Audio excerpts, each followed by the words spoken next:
There are two things you should never do to an architect. The first is try to kill him inside the house he designed.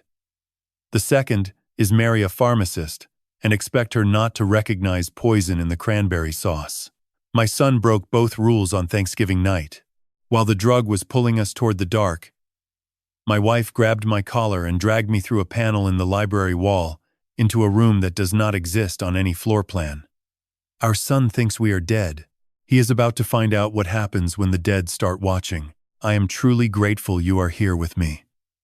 If you have ever sat across the table from someone you trusted and later discovered they were calculating your worth by the dollar, take a moment to hit like. It is a quiet reminder that none of us are sitting alone at that table. Before I tell you how my wife and I survived Thanksgiving dinner and dismantled the people who tried to erase us, drop a comment and tell me which city you are watching from. I read every single one, and your presence here means more than I can say. Also, please note that some elements of this story are dramatized for entertainment and reflection. Any resemblance to real individuals or locations is purely coincidental, but the message behind it is meant to offer genuine insight and strength. My name is Harold Crane. I am 74 years old. For 40 years I worked as an architect, specializing in hospitality design, restaurants, boutique hotels, libraries, the kind of structures people gather inside when they want to feel something. I drew floor plans the way some men write novels, with obsessive attention to sightlines, load paths, and the invisible logic that holds a building together long after the architect has walked away. I understood facades. I knew how to make a structure look warm on the outside while reinforcing it with steel on the inside. What I did not understand was that the same principle applied to people. My wife Dorothy is 71. She spent 40 years as a hospital pharmacist at Hartford Regional Medical Center, eventually becoming chief of the pharmacy department. She measured dosages in milligrams and micrograms with the understanding that precision was the boundary between healing and killing. She could identify over 400 compounds by taste, smell, or crystalline structure. That knowledge saved both our lives. The house where it happened is a colonial farmhouse in Litchfield County, Connecticut, 200 years old when I bought it.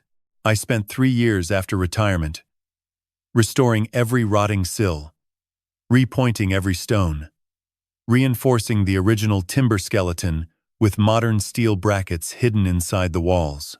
I kept the soul of the house intact while quietly making it indestructible. Dorothy said I loved that farmhouse the way other men love boats.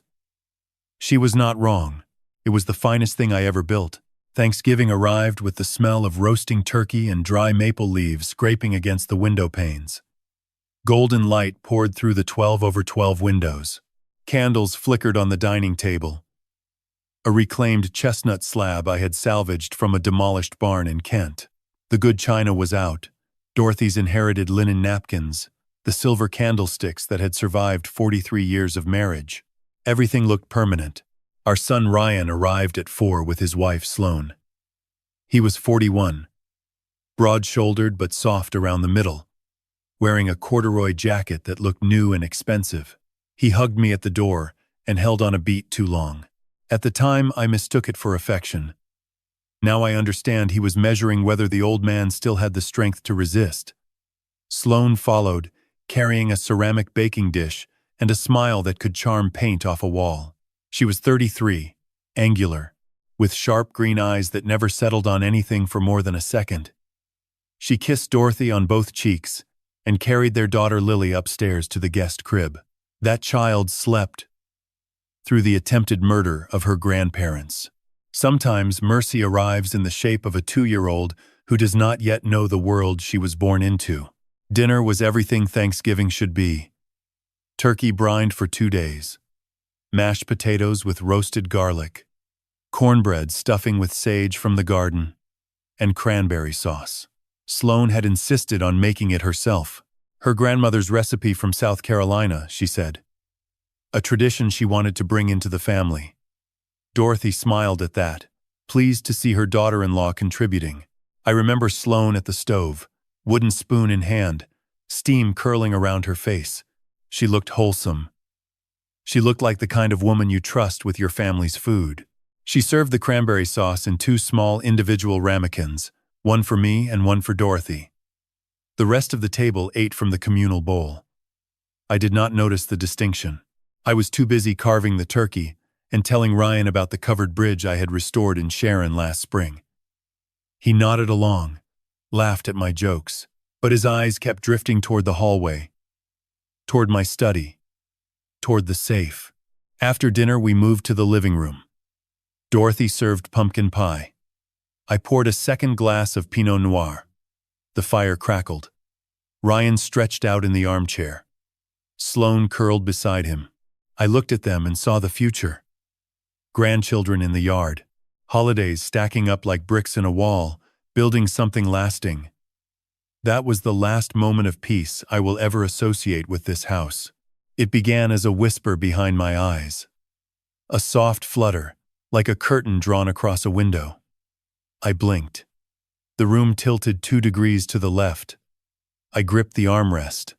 My fingers felt thick and distant, belonging to someone else. My heart, which had beaten steadily for 74 years through stress tests and job site emergencies, began to stutter. It skipped 1 beat, then 2, then it raced, pounding against my ribs like a trapped bird hurling itself against glass. I looked at Dorothy.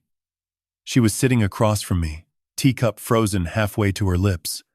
Her face had gone white, color draining like water pulling back from a shore. Her eyes locked onto mine, and I saw something that turned my blood to ice. Not confusion, recognition. She set the cup down with exaggerated care, the way you handle something fragile when your hands are no longer reliable. She pressed 2 fingers to the inside of her wrist. Then she reached for the empty ramekin beside her plate, tilted it toward the lamplight, studied the residue clinging to the ceramic.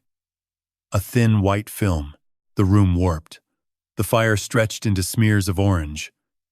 Ryan's voice drifted from somewhere far away, asking if I wanted more pie. But Dorothy was not listening to Ryan. She was staring at that ramekin with the eyes of a woman who had just diagnosed her own murder. "Harold," she said. Her voice was quiet, steady, and absolutely terrifying. "The cranberry sauce. It is phenobarbital." The word landed like a stone in still water, sending cracks across everything I thought I knew. Phenobarbital. A barbiturate. A sedative. In sufficient doses, a cardiac suppressant powerful enough to stop the heart of a 74-year-old man who already takes blood pressure medication.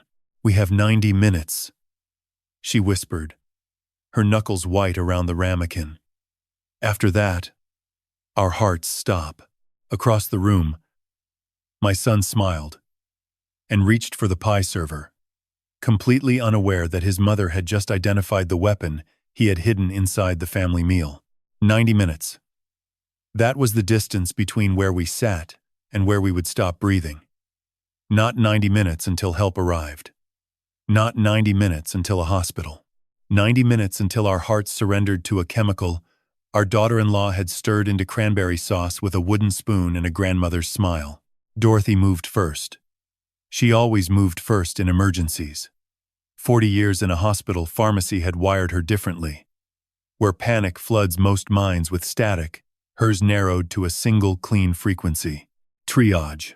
Prioritize. Act. She set the ramekin on the side table, steadied herself against the chair, and looked at me with an expression I had seen only once before, the night the emergency room called her in for a mass casualty event in 2004. "Get up," she said. Her voice was low enough that Ryan and Sloane by the fireplace did not hear. "Bathroom. Now. Do not let them see your face." I tried to stand. The floor pitched like the deck of a ship in rough water. My legs had become wet concrete, heavy and unreliable. I gripped the sofa arm and hauled myself upright. Ryan glanced over from the fireplace, eyebrows raised. "You okay, Dad?" The question was delivered with a concerned frown I now recognize as surveillance. He was monitoring the timeline. "Too much wine," I muttered, going to splash some water on my face. He nodded and turned back to Sloane. I caught the briefest flicker between them. A glance exchanged and dismissed in under a second. It was the kind of look engineers share when a load test proceeds according to projection. Confirmation. The structure was failing on schedule. Dorothy took my elbow. To anyone watching, it looked like a wife steadying her tipsy husband. In reality, she was the only support keeping me from collapsing onto the hardwood. We walked down the hallway. Each step was a negotiation with gravity. The framed photographs along the corridor, Ryan's school portraits, our wedding photo, the groundbreaking ceremony for my first hotel. They tilted and blurred as if the house itself was dissolving around us. We reached the bathroom. Dorothy locked the door, dropped to her knees, and shoved 2 fingers down her own throat. The sound was violent, wet, echoing off porcelain. She gasped, wiped her mouth, and turned to me. Your turn. Every minute that compound stays in your stomach is a minute closer to cardiac arrest. I knelt beside her. The cold tile bit through my trousers. I had not vomited since a bout of food poisoning in 1987. The body resists it. The throat closes. The dignity protests. There is no dignity in a casket, Dorothy said, grabbing the back of my neck. Do it. I forced my fingers in. The reflex hit like a freight train. The cranberry sauce came back up, vivid red against white porcelain. Somewhere in that color I understood my son about should attain our death in the same shade as a holiday tradition. Turkey and murder. Pilgrims and poison. Dorothy was already at the medicine cabinet, scanning shelves with the efficiency of a woman who had read 10,000 prescription labels. Her fingers moved past the aspirin, past the antacids. She found a black bottle on the bottom shelf. Activated charcoal, she said. I keep it for accidental ingestions. She measured a dose into the plastic toothbrush cup. The liquid was black as ink, thick as mud. Drink all of it. I drank. It tasted like swallowing a coal mine. Chalky, bitter, coating my tongue with grit that made me gag. Dorothy drank her own dose immediately after, grimacing, but finishing every drop. The charcoal would bind to whatever phenobarbital remained in our stomachs, trapping it before lethal concentration reached the bloodstream. How much did we absorb, I asked, slumping against the bathtub. Dorothy pressed 2 fingers to my wrist, counting silently. She checked my pupils, pulling my eyelid up with her thumb. Then she examined her own in the mirror. She was not my wife in that moment. She was the chief pharmacist conducting a toxicology assessment on 2 critical patients who happened to be herself and her husband. Heart rate 112, she said. Elevated but not critical. The vomiting bought us time. The charcoal will handle the residual compound. But Harold, the dose was not recreational. I saw the residue. That was 3 times the lethal threshold for adults over 70 with existing cardiac medication. She calculated our body weights.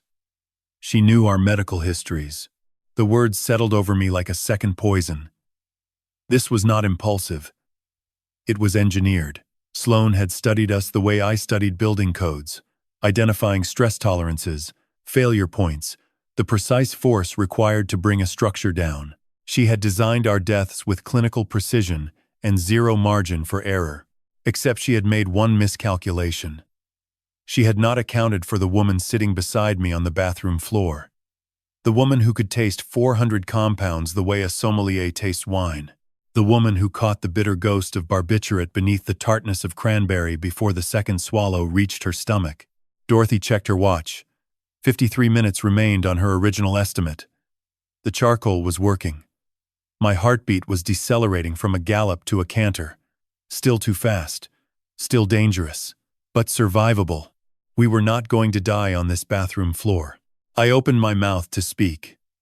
I wanted to say something about calling the police, about confronting Ryan, about walking into that living room and demanding an explanation from the boy I had raised. But before the first syllable left my lips, a sound drifted down the hallway and slipped beneath the bathroom door.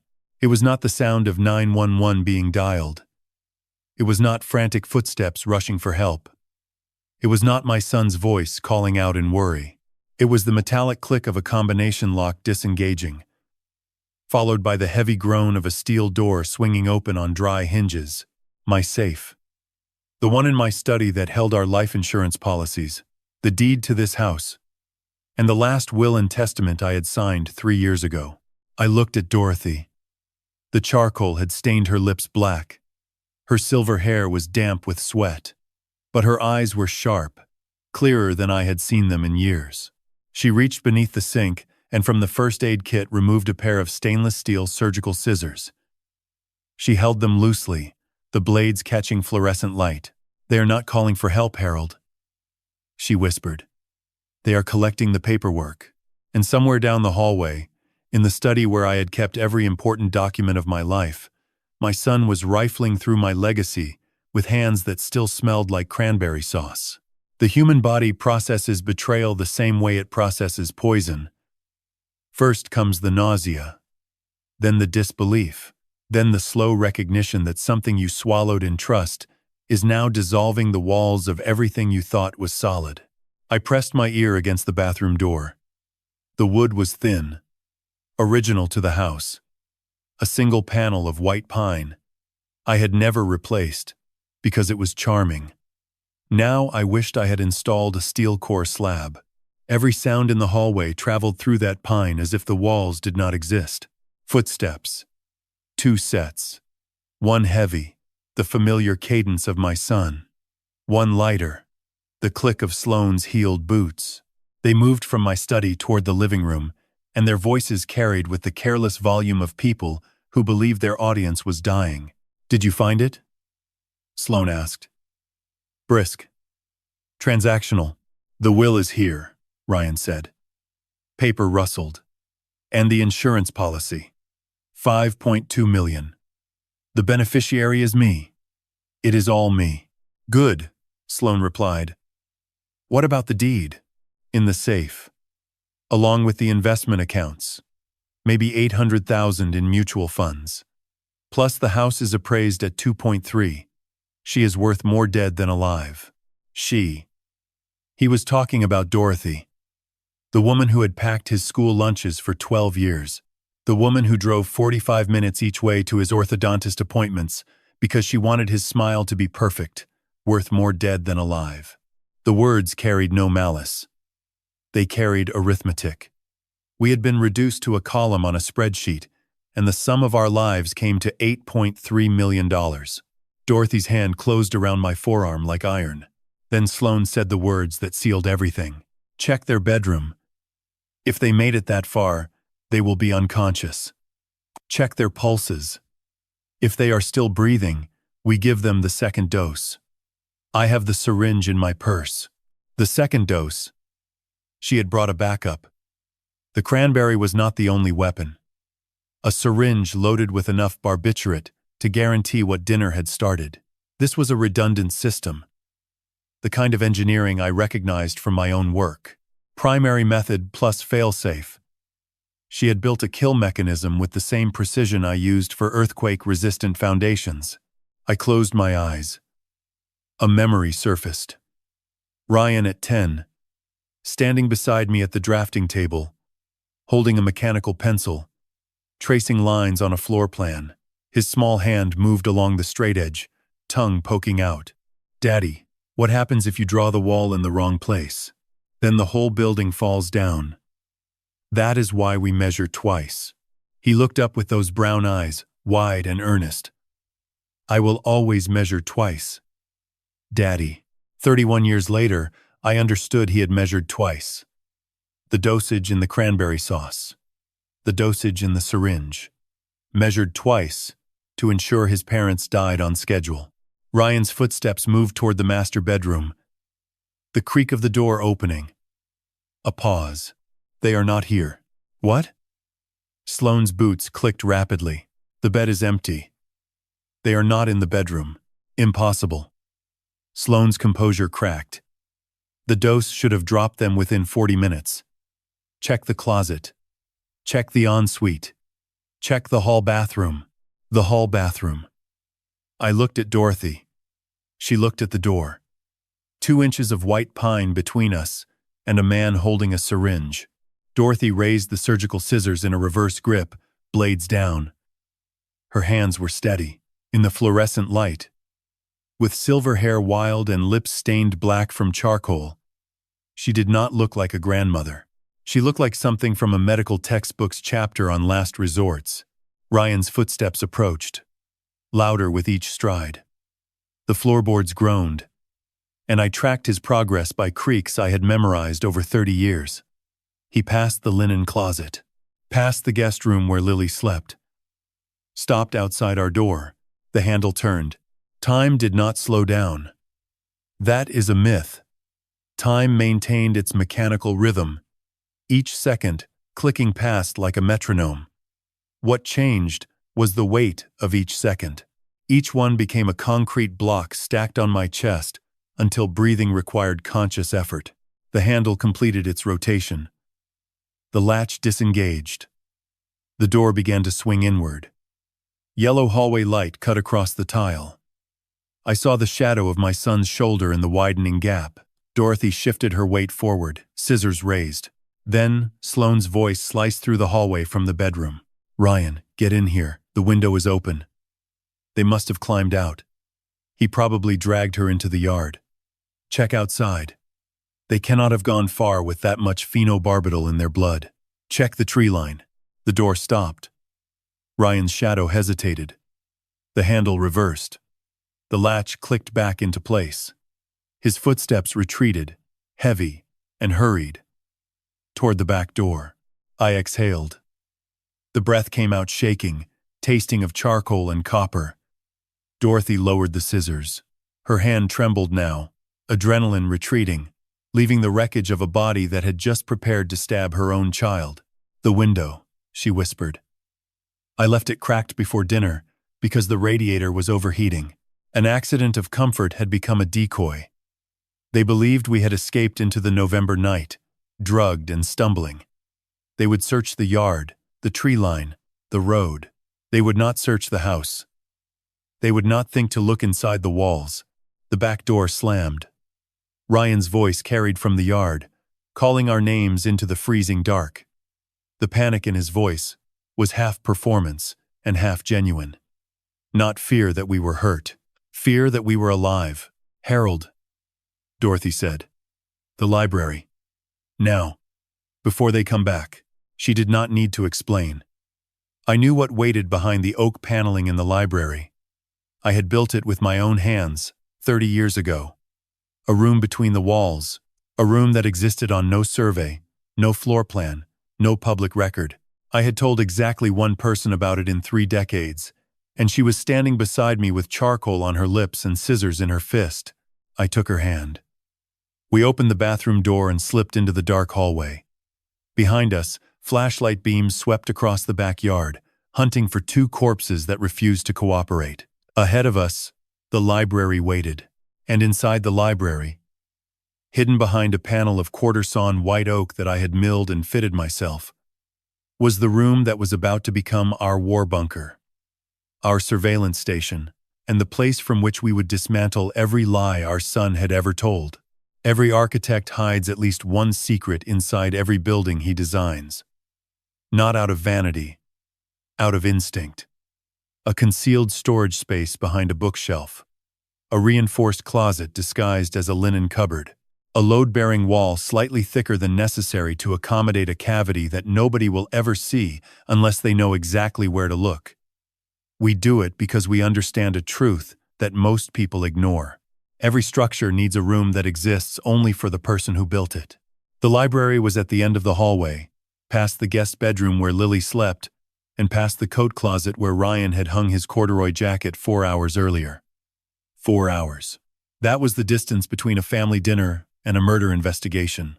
I moved through the dark on bare feet, my hands sliding along the wainscoting for balance. The phenobarbital was still in my bloodstream, thinned by the charcoal, but not eliminated. My legs felt loose at the joints, as if someone had removed the bolts holding my knees together. Dorothy moved behind me, one hand gripping the back of my shirt, the other, holding the surgical scissors, pointed at the floor. We reached the library door. I turned the brass handle and pushed it open. The room exhaled the scent of old paper, pipe tobacco, and lemon oil. Moonlight fell through the tall windows in silver rectangles across the Persian rug. The bookshelves rose floor to ceiling on 3 walls, filled with 40 years of architectural references, Dorothy's pharmaceutical journals, and the leather-bound novels we had collected from estate sales across New England. I crossed to the east wall. 3rd bookshelf from the window. 4th shelf from the floor. My fingers found the spine of a book titled Structural Dynamics in Seismic Zones. I had hollowed it out 28 years ago. Inside was a brass lever no larger than a fountain pen. I wrapped my fingers around it and pulled. The mechanism was silent. I had designed it that way. No clicks, no springs, no hydraulic hiss. Just the whisper of a concealed steel track sliding inside the wall cavity. A vertical seam appeared in the oak paneling, invisible unless you knew it was there, running from the baseboard to the crown molding. The panel separated from the wall by ½ an inch. I pressed my fingertips into the gap and pushed. The section of paneling swung inward on counterweighted hinges, smooth as a vault door. Behind it was a room that did not exist. 6 feet wide, 12 feet long. Concrete walls poured directly against the original fieldstone foundation. Steel-reinforced ceiling, ventilation through a filtered shaft that connected to the main chimney flue. I had built it during the renovation, pouring the concrete myself on weekends when the contractors were off-site. I had told them it was a utility chase for updated plumbing. Nobody questioned it. Nobody questions the architect. I pulled Dorothy inside and swung the panel shut. The library disappeared. The moonlight vanished. We stood in absolute darkness for 3 seconds before the emergency system activated. A strip of red LED lights embedded in the ceiling flickered to life, casting the room in a dim crimson glow that made everything look like the inside of a submarine during a dive. The room was exactly as I had left it. Along the left wall, a steel shelf unit held 36 sealed cans of emergency rations, 12 gallons of water in military-grade containers, a first aid kit, a flashlight, a hand crank radio, and a wool blanket still wrapped in its original plastic. Along the right wall, a narrow workbench held the equipment I had installed during the renovation. 4 small monitors connected to a closed-circuit camera system hardwired through the walls. An independent power supply running off a deep-cycle marine battery, and mounted on a steel bracket above the workbench. A rotary telephone connected to a dedicated landline that did not route through the house's main junction box. Dorothy moved immediately to the first aid kit. She opened it with the practiced efficiency of a woman who had inventoried emergency supplies for 3 decades. Inside, she found IV fluid bags, saline solution, medical tape, a blood pressure cuff, and a bottle of activated charcoal tablets. She checked my blood pressure first. 142/91. High, but manageable. She checked her own. 138/87. She made me swallow 2 more charcoal tablets with water. Then she taped a small pen light to the wall and used it to check my pupil response every 15 minutes for the next hour. She was monitoring us the way she had monitored post-operative cardiac patients, with the understanding that the first 12 hours after poisoning determined whether organs recovered or failed. I sat down at the workbench and pressed the power switch on the monitor bank. Static hissed across all 4 screens, gray snow dancing in the red light. Then, the images resolved one by one.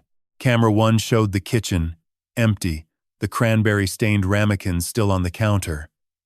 Camera 2 showed the hallway, dark and vacant. Camera 3 showed the living room, the fire dying in the hearth. Camera 4 showed the front porch. For 20 minutes, nothing moved. The house held its breath. I watched the screens with the same focus I used when monitoring structural load tests, waiting for the first sign of failure. Then the back door banged open. Ryan appeared on camera 2, breathing hard, flashlight in hand. His jacket was covered in dead leaves, and his face was flushed from the cold. Sloane followed, pulling twigs from her hair. "They are not outside." Ryan said. His voice was thin, stretched taut. I checked the barn, the woodshed, the road. Nothing. They could not have gone far, Sloane replied. But her certainty was cracking. They had 200 milligrams of phenobarbital in their blood. They should be in a coma. I watched Ryan walk through the house, room by room, opening every door, checking behind every piece of furniture. He was methodical, I will give him that. He searched the basement. He searched the attic. He walked through the library and ran his hand along the bookshelves, fingers brushing across the very panel I was sitting behind. 6 inches. My son stood 6 inches from me. I could hear his breathing through the concrete. Shallow, rapid.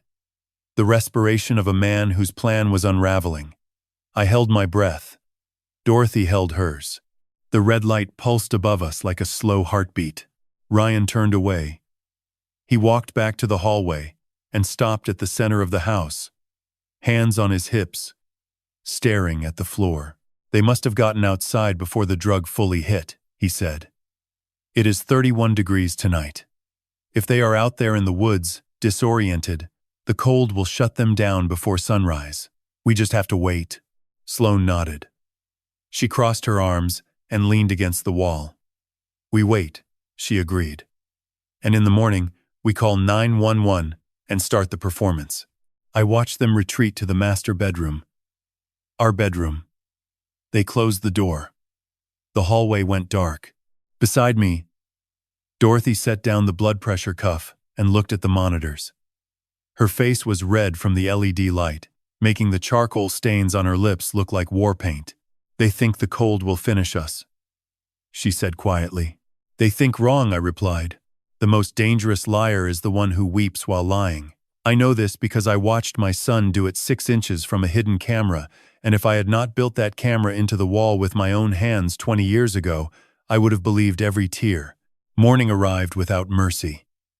Through the 4-inch monitor embedded in the concrete wall of our safe room, Dorothy and I watched dawn fill the kitchen with pale November light. The turkey carcass still sat on the counter. The cranberry ramekins had been washed, dried, and returned to the cabinet. Sloane had scrubbed them at 3:14 in the morning. I know the exact time because the camera stamped it in white digits at the bottom of the frame, the way an architect stamps a revision date on a blueprint. She wore rubber gloves. She used bleach. She rinsed each ramekin 4 times. A woman who rinses evidence 4 times is not cleaning a dish. She is erasing a crime. Dorothy sat beside me on the narrow cot, her blood pressure cuff still wrapped around her left arm. 118/76. Better than midnight. Worse than normal. The activated charcoal had pulled phenobarbital from our bloodstreams the way a sump pump pulls water from a flooded foundation. But her hands still trembled. At 7:42, Ryan walked into the kitchen, wearing the navy polo Dorothy had bought him last Christmas. He poured coffee. He buttered toast. He sat at the head of the table, the chair that has been mine for 41 years. And he ate breakfast in the house where he had tried to kill us 8 hours earlier. I have designed buildings that took 3 years to construct and 30 seconds to condemn. I had spent 41 years constructing my belief in that boy, and it took 1 night to condemn it.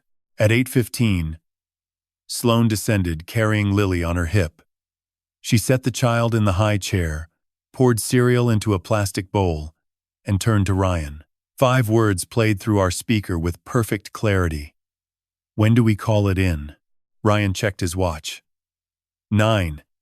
We call 911 at 8:50 and say we found the door open and them gone. Disoriented from shellfish. Wandered into the woods. And if they find the car still here, Dad never drives after wine. They would have walked. Toward the pond. Hypothermia does the rest. Dorothy gripped my wrist. Not in fear. In recognition. She had spent 40 years reading prescriptions that sometimes disguised negligence as treatment.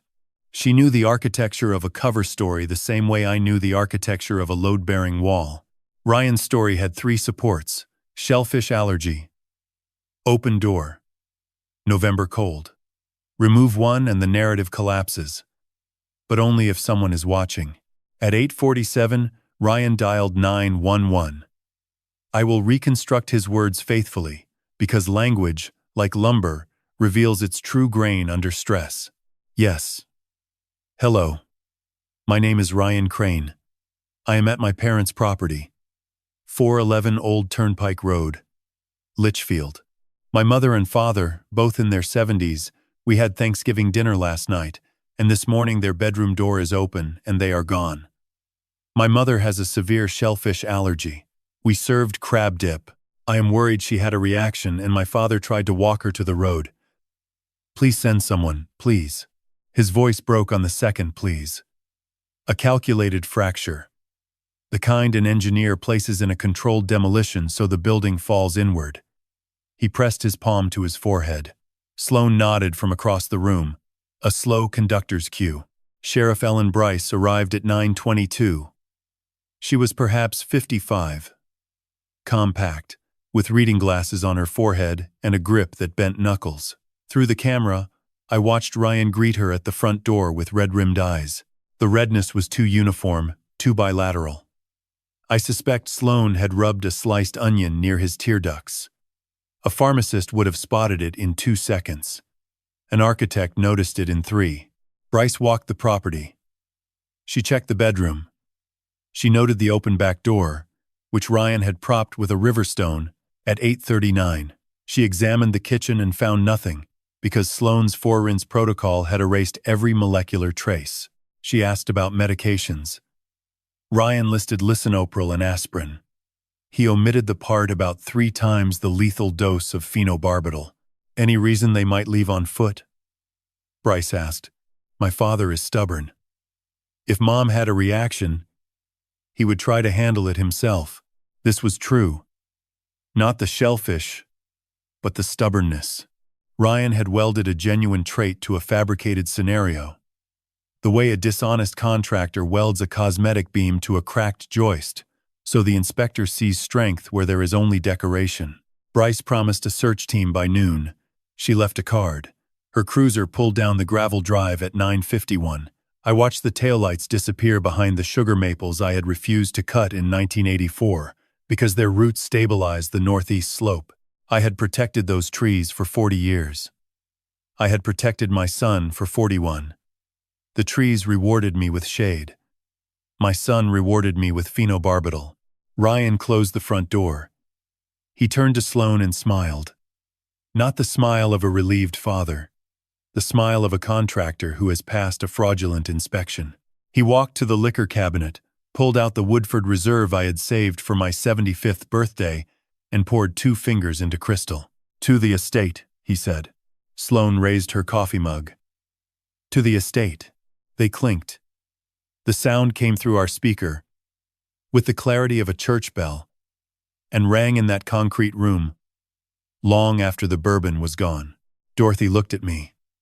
2 squeezes on my wrist. The first meant I know. The second meant, not yet. She was right. A building does not collapse because you want it to. It collapses when you remove the correct beam at the correct moment. And we had not yet identified the beam, but we would. Because every structure Ryan built to protect his lie sat inside a house designed by an architect who never left a room without a second exit. And he had poisoned a woman who spent 4 decades learning that the difference between medicine and murder is nothing more than dosage. I reached for the notebook beside the cot, opened it to the first blank page, and began to draw what I have always drawn when a structure must come down. A demolition plan. Every architect keeps a drawer of failed designs, blueprints that looked perfect on paper but cracked under the weight of reality. I kept mine in the bottom left drawer of a walnut desk I had built the year Ryan was born. But the blueprint I studied that night was not drawn on paper. It was drawn across 41 years of memory, and every line I traced led to the same fracture. He was 5 when he built his first wall. Summer of 1990. The backyard of this same farmhouse. A pile of field stones Dorothy had collected for a garden border. I came home from a project in Hartford and found him stacking them in a crooked line across the grass, his small hands black with dirt, his tongue pressed against his upper lip, the way children do when concentration becomes physical. The wall was 18 inches tall and leaned 11 degrees to the east. I knelt beside him and showed him how to stagger the joints, how to place each stone so its weight pressed downward into the one below rather than sideways into open air. He listened. He restacked. The wall stood for 3 years before a nor'easter finally toppled it. And by then he had already lost interest. That was Ryan. Fascinated by the construction, indifferent to the maintenance. He wanted the wall to exist, but he did not want to mortar the cracks when winter came. Dorothy had seen it earlier than I did. She told me once, during a quiet Sunday when Ryan was 16 and had just crashed the car I had bought him 4 months prior, that our son had a gift for building things that impressed people and a disability when it came to building things that lasted. I dismissed her. I said he was young. I said he would learn. A pharmacist measures in milligrams. An architect measures in tolerances. Mine for Ryan was far too wide. He graduated from the University of Connecticut with a degree in business administration and a talent for talking to strangers. He could walk into a room of investors and leave with handshakes and verbal commitments. I admired this because it was a skill I never possessed. I could make a building speak, but I could never make a boardroom listen. Ryan could. And for a decade, that ability masked every crack beneath the surface. The restaurant was his cathedral. 1997. A farm-o-table concept in New Haven, called Hearthstone. He found the location. A converted textile mill with 14-foot ceilings and exposed brick that reminded me of the industrial lofts I had renovated in Bridgeport 10 years earlier. He asked me to consult on the renovation. I did it for free. I reinforced the floor joists, redesigned the kitchen ventilation, and installed a drainage system that could handle the inevitable floods from the century-old plumbing above. I handed him a building that would stand for 50 years. He handed me a hug and said, "Dad, this is going to change everything." It did, but not the way either of us imagined. Hearthstone opened to glowing reviews. The New Haven Register called it a revelation. For 2 years, the reservation list ran 6 weeks deep. Ryan bought a German sedan. He proposed to Sloane, whom he had met at a wine distributor event. A woman with sharp cheekbones and a laugh that arrived 1 beat too late to be spontaneous. Dorothy noticed the laugh. I noticed the cheekbones. Neither of us noticed the signatures. Ryan had taken a second mortgage on the restaurant without telling me. Then a third. He had borrowed against projected revenue that existed only in a spreadsheet. Sloane had helped him build. A spreadsheet I would later find on the safe room computer, rows of fabricated numbers dressed in green font to suggest growth. By 2001, Hearthstone owed $1.8 million to 3 separate lenders. The reviews were still glowing. The dining room was still full on Fridays, but the foundation had rotted from the inside. The way a beam looks solid until you push a screwdriver into the wood and it sinks to the handle. He came to me on a Tuesday evening in October of 2001 and asked for $200,000. He sat in the kitchen of this farmhouse, at the same table where he would later raise a glass of my bourbon to celebrate my death. And he told me the money was for an expansion, a second location in Stamford. I believed him. I wrote the check. Dorothy said nothing at the time, but that night, in bed, she squeezed my wrist twice. The same signal. I know. Not yet. The money vanished into the debt. The Stamford location never materialized. Hearthstone closed quietly in 2003. A Tuesday afternoon. No announcement. Just a locked door and a handwritten sign that read, "Thank you for 6 beautiful years." I drove past it a week later and saw the sign still taped to the glass, the edges curling in the rain. I had designed that door. Solid oak, mortise, and tenon joints. A door built to welcome 1,000 guests. It ended its life holding a goodbye note written in marker. Ryan never discussed the failure. He moved to Stamford with Sloane, took a sales position at a commercial real estate firm, and called us every Sunday at 4 in the afternoon. The calls lasted between 7 and 12 minutes. He asked about Dorothy's garden. He never asked about the money. I forgave him. Not because the evidence supported forgiveness, but because forgiveness is the mortar an old man uses to hold his family together when the stones no longer align. Dorothy forgave him too, but her forgiveness came with a prescription label: limited dosage, strict schedule, do not exceed recommended amount. She loved Ryan. She simply loved him with the precision of a woman who had spent her career measuring the distance between remedy and poison. And now, in this concrete room, watching our son toast our death on a camera I had installed because I trusted the walls of this house more than I trusted the world outside them, I understood what Dorothy had always known. Ryan did not break on Thanksgiving night. Ryan broke in 1997, when he opened a restaurant on a foundation of borrowed money and discovered that the world would keep lending as long as he kept smiling. The wall he built at 5 years old leaned 11 degrees to the east. Everything he built after leaned the same way. I just kept straightening the stones and telling myself the angle did not matter. Dorothy closed the blood pressure cuff around her arm and pumped. 114/72. Improving. She looked at the monitor, where the kitchen now sat empty, 2 glasses on the counter, amber residue catching the last of the afternoon light. Check the finances, she said. All of them. Tonight. She did not say why. She did not need to. Because a pharmacist who tells you to check the dosage has already counted the pills and knows the bottle is short. I turned to the safe room computer, powered it on, and opened the browser. The estate records, the insurance policies, the mortgage documents, every financial pillar Ryan and Sloan believed was hidden behind passwords and filing cabinets. They had forgotten a fundamental rule of architecture. The man who builds the house knows where every wire runs. A building does not collapse without warning. There are always signs. A hairline crack in the plaster that no one photographs. A door that sticks in August but swings free in December because the frame has shifted 2 millimeters and the occupants have adjusted their grip instead of calling an engineer. The signs were all there in Ryan's finances. I had simply adjusted my grip for 20 years and never called myself. The safe room computer was a 13-inch laptop sealed inside a waterproof case and connected to the house network through a hard-wired Ethernet line I had run behind the library baseboard in 2004. The line bypassed the household router and connected directly to the cable modem in the basement, which meant Ryan and Sloan could unplug every visible wire in the house, and this machine would still breathe. I had designed it that way because an architect who builds a panic room without independent communications has built an expensive coffin. I logged into the county property records first. The farmhouse was assessed at $2.3 million.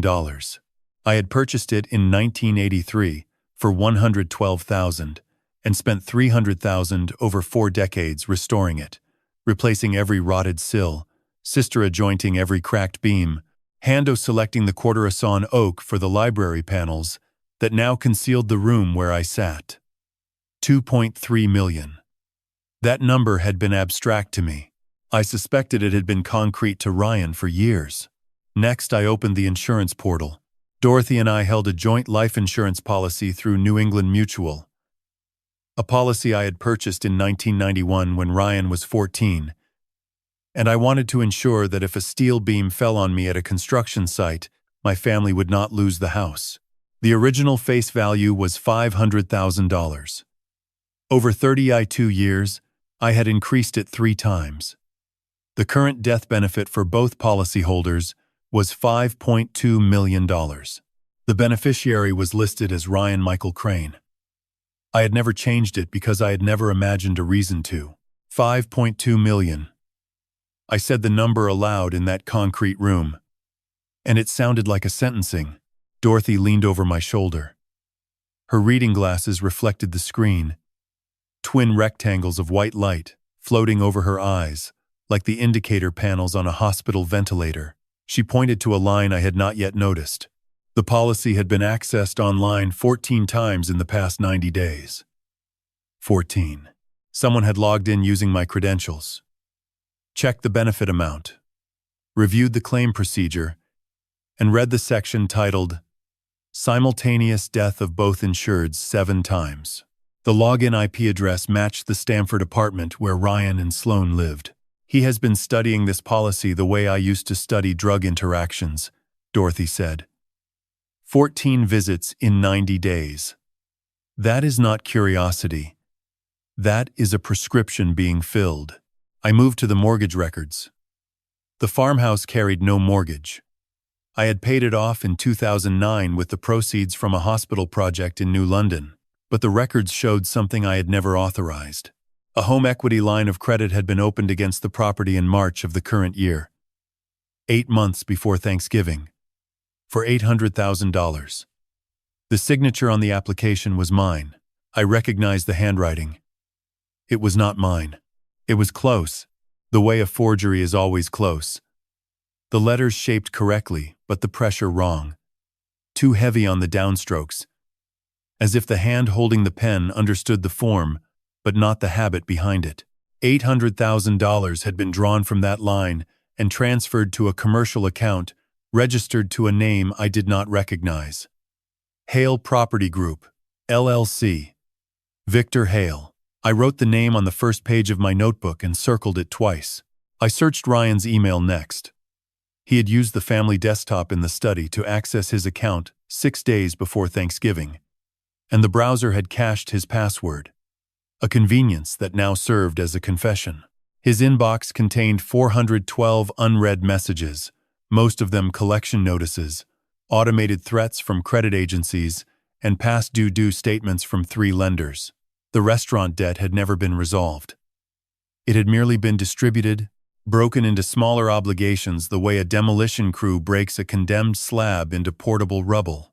$1.8 million had become 6 separate debts, totaling $2.1 million, with accumulated interest over 20 years. But the email that stopped my hand was not from a creditor. It was from Victor Hale. Sent 11 days before Thanksgiving. Subject line, Final Timeline.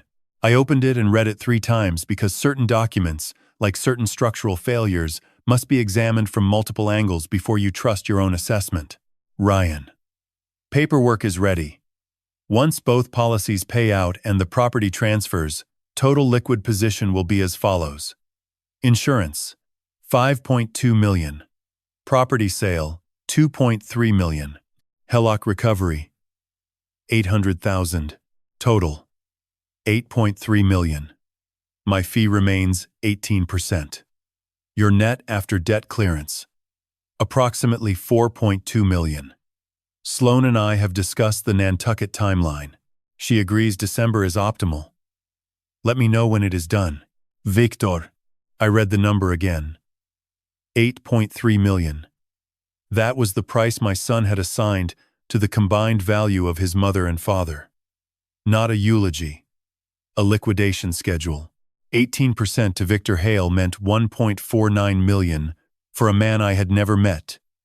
Paid from the proceeds of 2 deaths that had not yet occurred when the email was sent. When it is done, not if. When. The grammar of premeditation. Dorothy had been reading over my shoulder. She removed her glasses, folded them, and set them on the cot beside the blood pressure cuff. Her hands were no longer trembling. They were still, the way a surgeon's hands go still in the moment between diagnosis and incision. Sloane and I have discussed. She repeated. Not Sloane and Ryan. Sloane and I. Victor and Sloane. She was right. The sentence excluded Ryan from the partnership and replaced him with Sloane. Victor Hale was not merely a lawyer facilitating a payout. He was a co-conspirator who had aligned himself with my daughter-in-law. And the word Nantucket was not a vacation plan. It was an exit strategy. 2 lovers, $1.49 million in legal fees converted to shared capital, and a coastal town far enough from Litchfield to start a life that no one would question. I added 3 lines to the notebook beneath Victor Hale's circled name. Forged HELOC signature. 18% fee. Nantucket with Sloane. Then I opened the final document cached in Ryan's browser. It was a PDF of our last will and testament, but it was not the version Dorothy and I had signed with our attorney in 2017. The signatures were ours. The terms were not. This version left the entirety of the estate, property, insurance proceeds, and all liquid assets to Ryan Michael Crane, with no provisions for charitable donations, no trust for Lily, and no executor oversight. A forged will, built on genuine signatures, photocopied and digitally inserted into a fabricated document. I closed the laptop. The screen went dark. The safe room returned to red shadow. The single LED above the door painting everything the color of a warning light on a condemned building. Dorothy picked up her glasses and put them back on. "I am going to write everything down," she said. "Every milligram, every dollar, every lie. 27 pages if I have to." I looked at the notebook in my hands. On the first page, beneath Victor Hale's name and the 3 lines of evidence, I had unconsciously drawn something. A column, a single load-bearing column, the kind that holds up an entire structure, and at its base, a crack. Every building stands on a column it cannot afford to lose. I had just found Ryan's. I have spent 50 years studying how forces move through a structure. Compression pushes downward. Tension pulls apart. Shear slides one plane against another, but the force that destroys most buildings is not any of these. It is the invisible lateral load, the sideways pressure that nobody accounts for, because it comes from a direction the blueprints never anticipated. Victor Hale was a lateral load, and he walked through my front door at 9:17 on the morning of day 3, as if he owned the threshold. Dorothy and I watched through the kitchen camera. The image was sharp, color corrected, recorded at 30 frames per second, onto a solid-state drive bolted to the underside of the safe room desk. I had installed the system in 2006, after a string of burglaries on Old Turnpike Road. 4 cameras: kitchen, study, front porch, hallway. I never imagined the burglar would be my own blood. Victor Hale was tall, perhaps 6 feet 2, with silver hair combed straight back, and a charcoal overcoat that cost more than most people's monthly rent. He carried a leather briefcase in his left hand and a bakery box in his right, the kind of box that says, "I am here as a friend," while the briefcase says, "I am here as an architect of your destruction." I recognized the type. I had worked with developers who brought donuts to zoning hearings, where they intended to demolish neighborhood landmarks. Sugar is the oldest bribe in American construction. Ryan opened the door. They shook hands. The handshake was brief, professional. 3 fingers and a single pump. There was no warmth in it. Victor set the bakery box on the counter and the briefcase on the kitchen table. And before Ryan could offer coffee, Sloane entered from the hallway carrying Lily on her hip. What happened next took 4 seconds. I have replayed those 4 seconds more times than I can count, and each viewing reveals the same truth, the way each pass of sandpaper on a rough plank reveals the same grain. Sloane handed Lily to Ryan. The child reached for her father's collar, and in that moment of transfer, when Ryan's attention was entirely on the small fingers clutching his shirt, Sloane turned to Victor Hale and kissed him. Not on the cheek, on the mouth. It lasted 2 seconds. Victor's left hand found the small of her back. Her right hand rested on his chest, fingers spread, the way you place a hand on a wall to test whether the structure behind it is solid. Then she stepped back, took Lily from Ryan, and walked to the high chair as if the kiss had never occurred. Ryan did not see it. He was adjusting his collar where Lily had pulled it. He turned around, smiled at Victor, and said, "Coffee?" Dorothy pressed pause on the recording. The frame froze on Victor's face. He was not looking at Ryan. He was looking at Sloane's back, and the expression was not guilt or caution or even desire. It was ownership. The expression of a man who has already calculated the square footage of a life he intends to occupy. "That is not an affair," Dorothy said quietly. "That is a partnership." She was right. An affair hides in dark rooms and erased text messages. What I had just witnessed operated in plain sight. 4 feet from Ryan. with the confidence of two people who had rehearsed their geometry so precisely that they could execute it inside the blind spot of a man holding his own daughter. This was structural. This was load-bearing.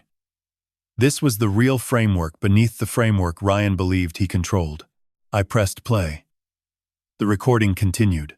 Victor opened the briefcase and removed a manila folder. He spread 3 documents across the kitchen table. From the camera angle, I could read the headers. The first was a property transfer agreement for 411 Old Turnpike Road, pre-signed with my forged signature. The second was the fraudulent will I had already found in Ryan's browser cache. The third was a life insurance claim form, partially completed, with the cause of death listed as accidental exposure to allergen anaphylaxis. The claim needs to be filed within 72 hours of the official death certificate, Victor said. I have a contact at the medical examiner's office in Hartford who can expedite. Once the certificate is issued, I submit the claim Monday. New England Mutual processes expedited payouts in 14 business days. The property transfer files simultaneously with probate. Ryan nodded. He was leaning against the counter with his coffee, and his posture reminded me of the way he used to lean against the kitchen doorframe as a teenager, listening to conversations he only half understood. He was still leaning, still half understanding. The difference was that at 16, the conversations were about mortgage rates and school budgets. At 41, the conversation was about liquidating his parents' lives for $8.3 million, and the man running it was kissing his wife 4 feet behind his shoulder. What about the search party? Ryan asked. Bryce has people at the pond. Let them search, Victor said. The longer they search without finding bodies, the stronger the exposure narrative becomes. Cold, confused, elderly, no coats. By Friday, the assumption shifts from missing to deceased. The medical examiner issues a presumptive death certificate, and we file. Sloane spoke from the high chair where she was feeding Lily mashed banana. Her voice was even, measured. The flat tone of a woman reading dosage instructions from a label. And if they find them? Victor turned to her, and I saw it again. The ownership.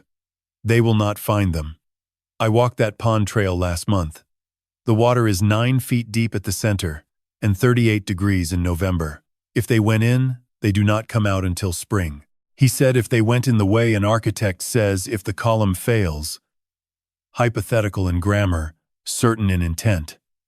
He had surveyed the pond. He had measured the depth. He had checked the temperature. A man who measures a body of water 1 month before a planned murder is not assessing real estate. He is designing a grave. Ryan finished his coffee and set the mug in the sink, the same sink where Sloane had rinsed phenobarbital from the ramekins 11 hours earlier. So we wait, he said. We wait, Victor confirmed.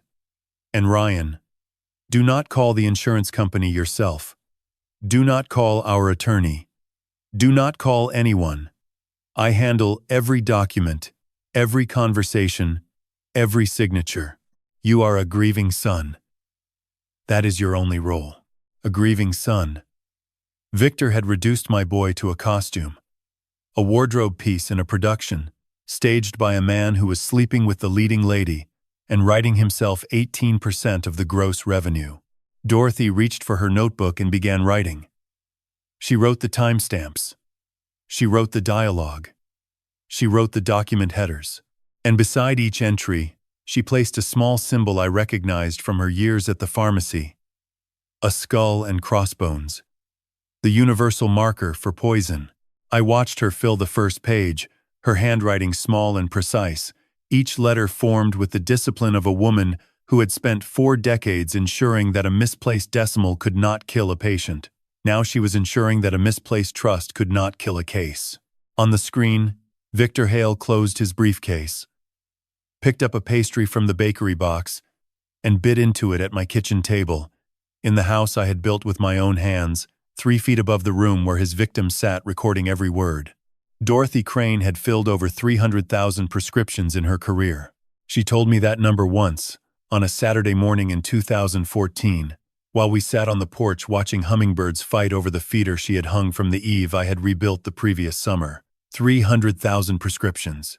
Each one a small contract between a pharmacist and a stranger. A promise that the white tablets in the amber bottle would heal, rather than harm. That the dosage printed on the label had been verified by a woman who understood that the distance between salvation and death could be measured in milligrams. She had never broken that contract. Not once in 40 years. Now she sat cross-legged on the safe room cot with a legal pad on her knees, 2 pens, one blue for facts and one red for conclusions, and the methodical focus of a woman who had decided to fill the most important prescription of her life. The patient was justice. The dosage would need to be exact. She began with the toxicology.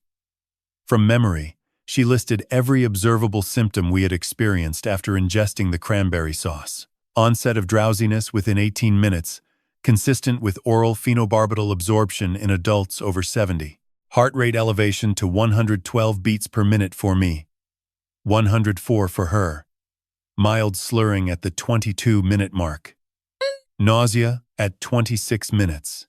She noted that the activated charcoal had been administered at approximately 41 minutes post-ingestion, which she estimated had absorbed 60 to 70% of the remaining dose. She calculated the original quantity based on symptom severity and our combined body weight. Approximately 900 milligrams, divided between 2 ramekins, or 450 milligrams each. The lethal threshold for an adult over 70 is approximately 150 milligrams, 3 times the killing dose. Sloane had not measured with caution. She had measured with certainty. Dorothy wrote the number in red ink and circled it. 450. Beneath it she wrote a single sentence. This was not an accident. This was an execution calibrated for speed. I watched her work from the desk chair, the laptop open beside me. The camera feeds cycling through their 4 positions every 8 seconds. Ryan and Sloane had retreated to the guest bedroom on the 2nd floor after Victor's departure. Victor had driven away at 10:41 in a black sedan, license plate recorded by the porch camera. Lily was asleep in the portable crib. The house was quiet. The kind of quiet that a building produces when its occupants believe they are alone. But buildings are never truly empty. They remember every footstep in the compression of their floorboards, every voice in the vibration of their window glass. And this building had a memory made of silicon and copper wire. Dorothy moved from toxicology to documents. She opened the laptop and asked me to display the 3 files we had identified. The forged will, the fraudulent home equity line of credit, and Victor Hale's email. She examined each with the same protocol she had used when auditing pharmacy records for the Connecticut Board of Pharmacy, a position she held for 6 years before retirement. She compared the forged will against the original, which I had stored as a scanned PDF in the safe room's encrypted drive. The differences were surgical. Paragraph 4, which in the original established a charitable trust for the Litchfield Land Conservancy, had been deleted. Paragraph 7, which created an educational trust for any future grandchildren, had been replaced with a blanket inheritance clause, naming Ryan as sole beneficiary. The signatures at the bottom of page 11 had been lifted from our 2017 original and digitally transplanted, pixel by pixel, onto the fabricated document. The resolution is wrong, Dorothy said, pointing to my signature on the forged version. The pixels around the C in crane are softer than the surrounding text. Whoever scanned your signature used a lower resolution than the document itself. A forensic examiner will see it in 30 seconds. She noted this in blue ink, then added a red annotation. Next, she addressed the home equity line of credit. $800,000. Opened in March, drawn in full by July, transferred to Hale Property Group, LLC. She cross-referenced the application signature against 6 samples of my handwriting stored in the safe room filing cabinet. Documents I had kept for decades. Old contracts. Christmas cards. Insurance forms. The forgery matched my letter shapes but failed on pressure distribution. My natural writing applies heavier pressure on horizontal strokes Because 50 years of drafting trained my hand to anchor horizontal lines. The forged signature applied heavier pressure on vertical strokes, a right-handed forger imitating a left-handed architect. Dorothy noted the discrepancy and underlined it twice. "Who forged it?" I asked. "Victor is right-handed," she said. "Watch the recording." He held the pastry in his right hand. He opened the briefcase with his right hand. "He is the forger." She was correct. I had not noticed, because I had been watching his mouth and his eyes. Dorothy had been watching his hands. A pharmacist watches hands the way an architect watches foundations. Both know that what the structure does at its base determines whether it stands or falls. By late afternoon, the legal pad had grown to 14 pages. Dorothy organized them into categories: toxicology report, document fraud analysis, financial timeline, recorded audio transcripts, and video evidence log. She estimated the completed document would reach 27 pages. She was not guessing. She had counted the remaining evidence items and calculated the page requirement the way she would calculate a compounding schedule for an intravenous drip. Precision was not a habit for Dorothy. It was a circulatory system. She paused on page 15 and looked at me. The red pen was balanced between her index and middle fingers, held exactly the way she held a syringe when drawing medication from a vial. Angled at 30 degrees, steady, the tip hovering above the surface. "We need someone to deliver this," she said. "Someone who cannot be discredited. Someone who knows how to build a case the way you know how to build a courthouse." I knew who she meant. I had known since the moment I opened Victor Hale's email and saw the word timeline. There was only one person in my life who thought in timelines and evidence chains the way I thought in load paths and structural sequences. A man who had spent 31 years with the New York Police Department, 22 of them in the major case squad. A man who had retired with the rank of detective first grade and a citation from the district attorney's office for the highest case closure rate in the borough of Manhattan. Burt Nakamura. He had been my college roommate at Cornell in 1973. I had studied architecture. He had studied criminal justice. For 50 years, we had maintained a friendship built on the understanding that his job was to find the cracks in human behavior and mine was to find the cracks in physical structures, and that both disciplines required the same core skill, the ability to look at something everyone else considered solid and see the fracture hiding inside.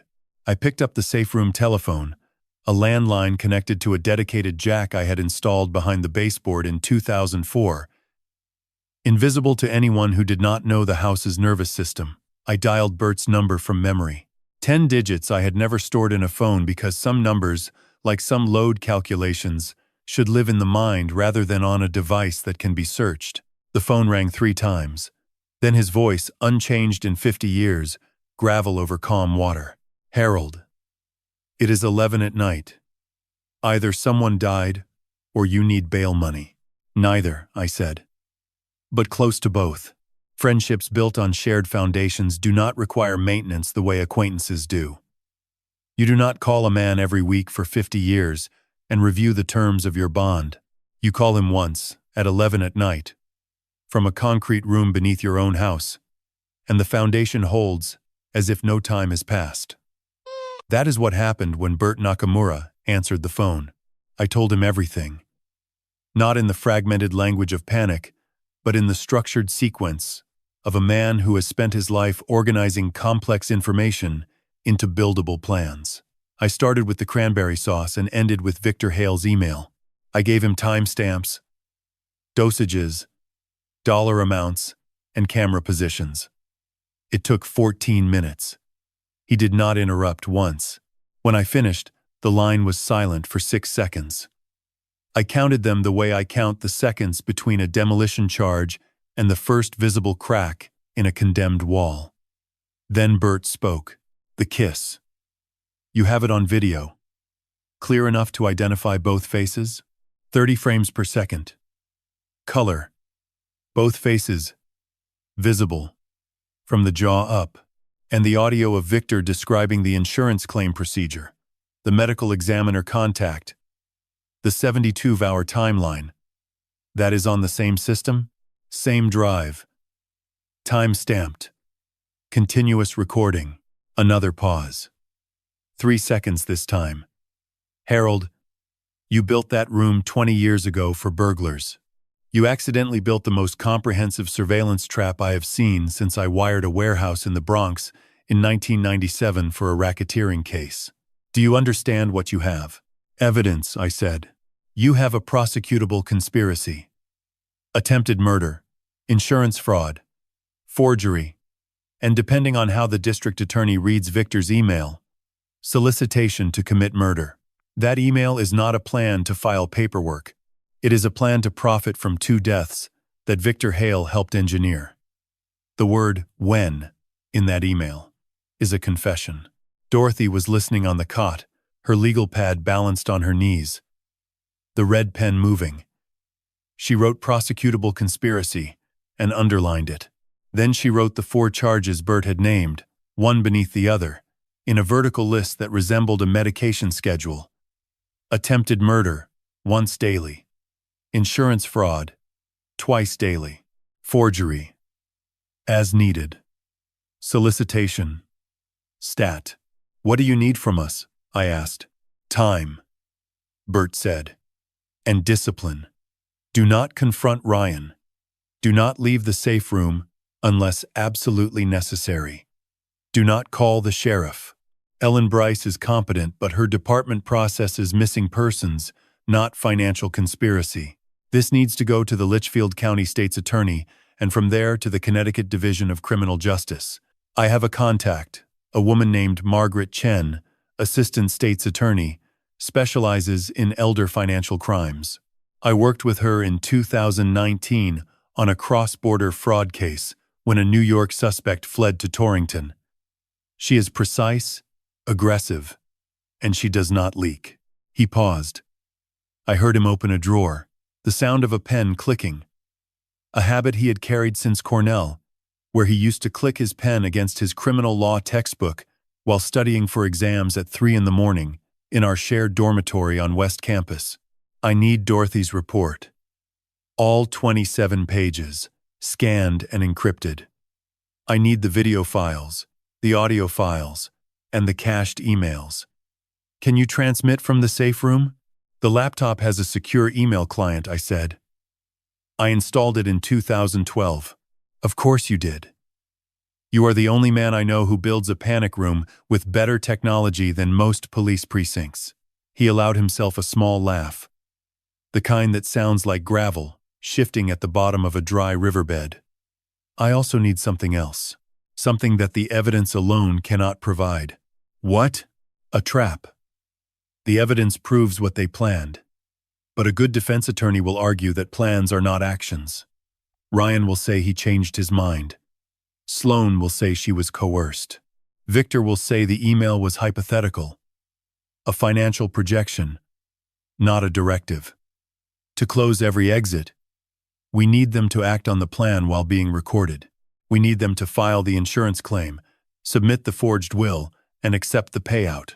We need them to believe you are dead, and to behave accordingly. Dorothy looked up from the legal pad. Her eyes met mine across the 4 feet of concrete floor that separated the cot from the desk. In that look was a question that did not require words. Can you watch your son celebrate your death and do nothing? I answered with a single nod. An architect does not demolish a condemned building by swinging a sledgehammer at the first wall he sees. He studies the load paths, identifies the sequence, and removes each support in the precise order that ensures the structure falls inward, contained, controlled, complete. Patience is not passivity. Patience is engineering. Tell me the plan, I said. Bert outlined it in the language of a man who had spent 3 decades constructing cases the way I had spent 5 decades constructing buildings. Layer by layer, beam by beam. Step 1. Dorothy completes the 27-page report and transmits it to Bert, who delivers it to Margaret Chen. Chen opens a sealed investigation. No public record, no courthouse filing until arrest warrants are issued. Step 2. Bert travels to Litchfield and assumes a cover identity. He would pose as an independent insurance adjuster dispatched by New England Mutual to verify the claim before the expedited payout. This would give him legal access to Ryan, Sloan, and Victor without revealing the investigation. He would wear a wire. Everything they said to the adjuster would be recorded under a consent warrant Chen would obtain from a superior court judge. Step 3. Allow Ryan and Sloan to file the insurance claim, submit the forged will to probate, and initiate the property transfer. Each filing becomes a separate felony count. Each signature becomes a separate act of fraud. The more documents they submit, the more walls close around them. Step 4. The reveal. Bert called it the resurrection. At the moment of maximum legal exposure, when every document has been filed and every conspirator has committed an irreversible act, Harold and Dorothy Crane walk back into the world, alive, recorded, carrying 27 pages of evidence and a hard drive full of video that no defense attorney on earth can explain away. When? I asked. The reading of the will, Bert said. Victor will schedule it within days of the death certificate. Every conspirator in one room on the record, reaching for the money. That is when you open the door. I looked at the wall of the safe room. Behind that wall, through 8 inches of poured concrete and a layer of steel mesh, I had installed myself. My son was sleeping in the house, where he had tried to kill me. In 4 days, if Bert's plan held, I would walk through that wall and end the architecture of his betrayal with the same precision I had used to build the room that saved my life. I will call you when the report is ready, I said.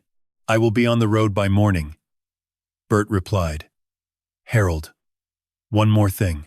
Yes? The room you built. The cameras. The phone line. The encrypted laptop. You designed all of that for a scenario you never believed would happen. But you built it anyway. Do you know what that makes you? An architect. No. A father who loved his family enough to prepare for the worst version of it. That is not architecture. That is grace. He hung up. The line went to dial tone, a flat hum that filled the concrete room, like the resonance of a tuning fork pressed against a steel beam. Dorothy set down the red pen and picked up the blue one. She turned to page 15 of the legal pad and resumed writing. 27 pages. Every milligram, every dollar, every lie. The prescription was being filled. No bait is more irresistible than money a thief already believes is his. Bert taught me that in 1974, our sophomore year at Cornell, when he explained why undercover operations succeed. The target does not fall for the trap, he said. The target falls for his own greed. The trap merely provides the floor for him to stand on, while the ground beneath it is removed. Bert arrived in Litchfield on the morning of day 4. He drove a rented silver Toyota Camry, the most anonymous vehicle on American roads, and he wore a Navy suit with a New England Mutual identification badge clipped to his breast pocket. The badge was real. Margaret Chen had obtained it through a cooperation order with the insurer's fraud investigation unit. New England Mutual had been informed of the suspected claim and had agreed to delay processing while providing Bert with legitimate credentials. The insurance company did not do this out of altruism. They did it because $5.2 million was at stake, and insurers protect their reserves the way architects protect their foundations, with absolute hostility toward anything that threatens structural integrity. Dorothy had finished the report at 4:17 in the morning. 27 pages.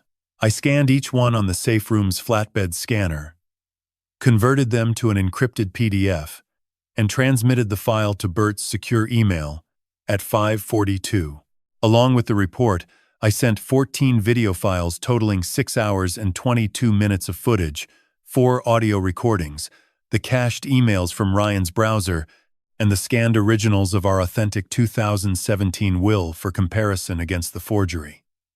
The total upload took 43 minutes through the dedicated Ethernet line. When the progress bar reached 100%, Dorothy closed the laptop and said, "The pharmacy is closed. The prescription has been sent."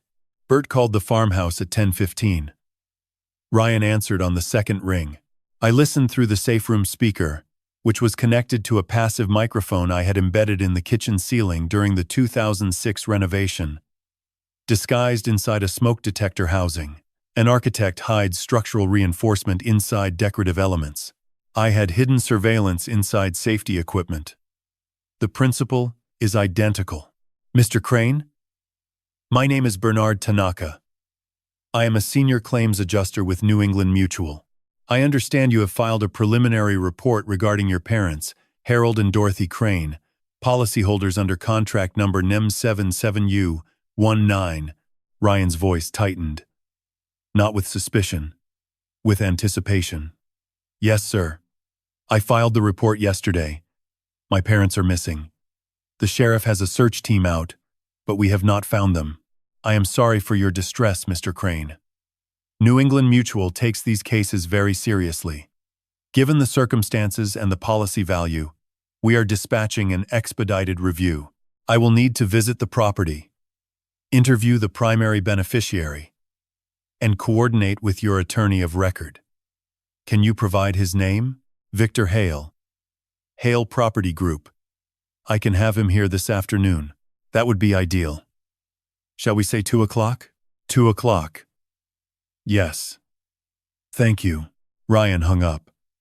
Through the kitchen camera, I watched him set the phone on the counter and turned to Sloane, who was standing at the stove heating soup for Lily. His face did something I had seen only once before. The night Hearthstone received its first 4-star review in the New Haven Register. It opened. The tension around his jaw released. His eyes widened. He looked, for a single moment, like the boy who had built a stone wall in the backyard and believed it would stand forever. They are sending a check, he said. They are expediting. Sloane did not smile. She did not open. She set the soup spoon down and wiped her hands on a towel with the deliberate calm of a woman who had expected this call and had already calculated its position in a larger sequence. Call Victor, she said. Now. Ryan called Victor at 10:23. The conversation lasted 7 minutes. Victor confirmed he would arrive at 1:45. He told Ryan to prepare the forged will, the death certificate application, and the property transfer documents. He told Ryan to wear the navy polo and to keep Lily visible during the meeting because, and I am quoting the audio recording precisely, a baby in the room makes a grieving family look like a grieving family. A baby as a prop. My granddaughter, 18 months old, deployed as set decoration in a fraud scheme. I gripped the edge of the desk until the wood pressed white lines into my palms. Dorothy placed her hand over mine. She did not squeeze. She held. The difference between a squeeze and a hold is the difference between a message and a foundation. She was not telling me something. She was keeping me standing. Bert arrived at the farmhouse at 1:58. I watched him walk up the front steps through the porch camera, his posture relaxed, his briefcase held loosely, every detail calibrated to project bureaucratic routine. He had done this hundreds of times in 31 years. He had walked into rooms where murderers sat drinking coffee and smiled at them with the patience of a man who knows that the floor is about to disappear. Ryan greeted him at the door. The handshake was eager. 5 seconds, a full grip. Victor Hale arrived 3 minutes later and shook Bert's hand with professional restraint. Sloane remained in the kitchen with Lily on her hip, visible through the archway. Exactly as Victor had staged, they sat at the dining table. Bert opened his briefcase and removed a claim form, a property verification checklist, and a beneficiary confirmation document. All three were legitimate New England Mutual forms provided by the insurer's fraud unit, identical in every respect to the standard documents except for one invisible difference, a forensic watermark embedded in the paper fiber that would later confirm the exact date and time each document was signed. I will need the policy certificate, a copy of the current will, and identification for the primary beneficiary, Bert said. Victor opened his own briefcase and produced the forged will. He placed it on the table with the confidence of a man presenting an authentic document, his fingers steady, his eyes meeting Bert's without deflection. A lesser investigator might have been convinced. Bert had spent 22 years in Major Case reading the geometry of deception. He recognized the forgery, the way I would recognize a load-bearing wall disguised as a partition. He said nothing. He photocopied it with a portable scanner, noted the document number, and moved to the next item on his checklist. Ryan signed the beneficiary confirmation. His signature was genuine. The document he was confirming was not.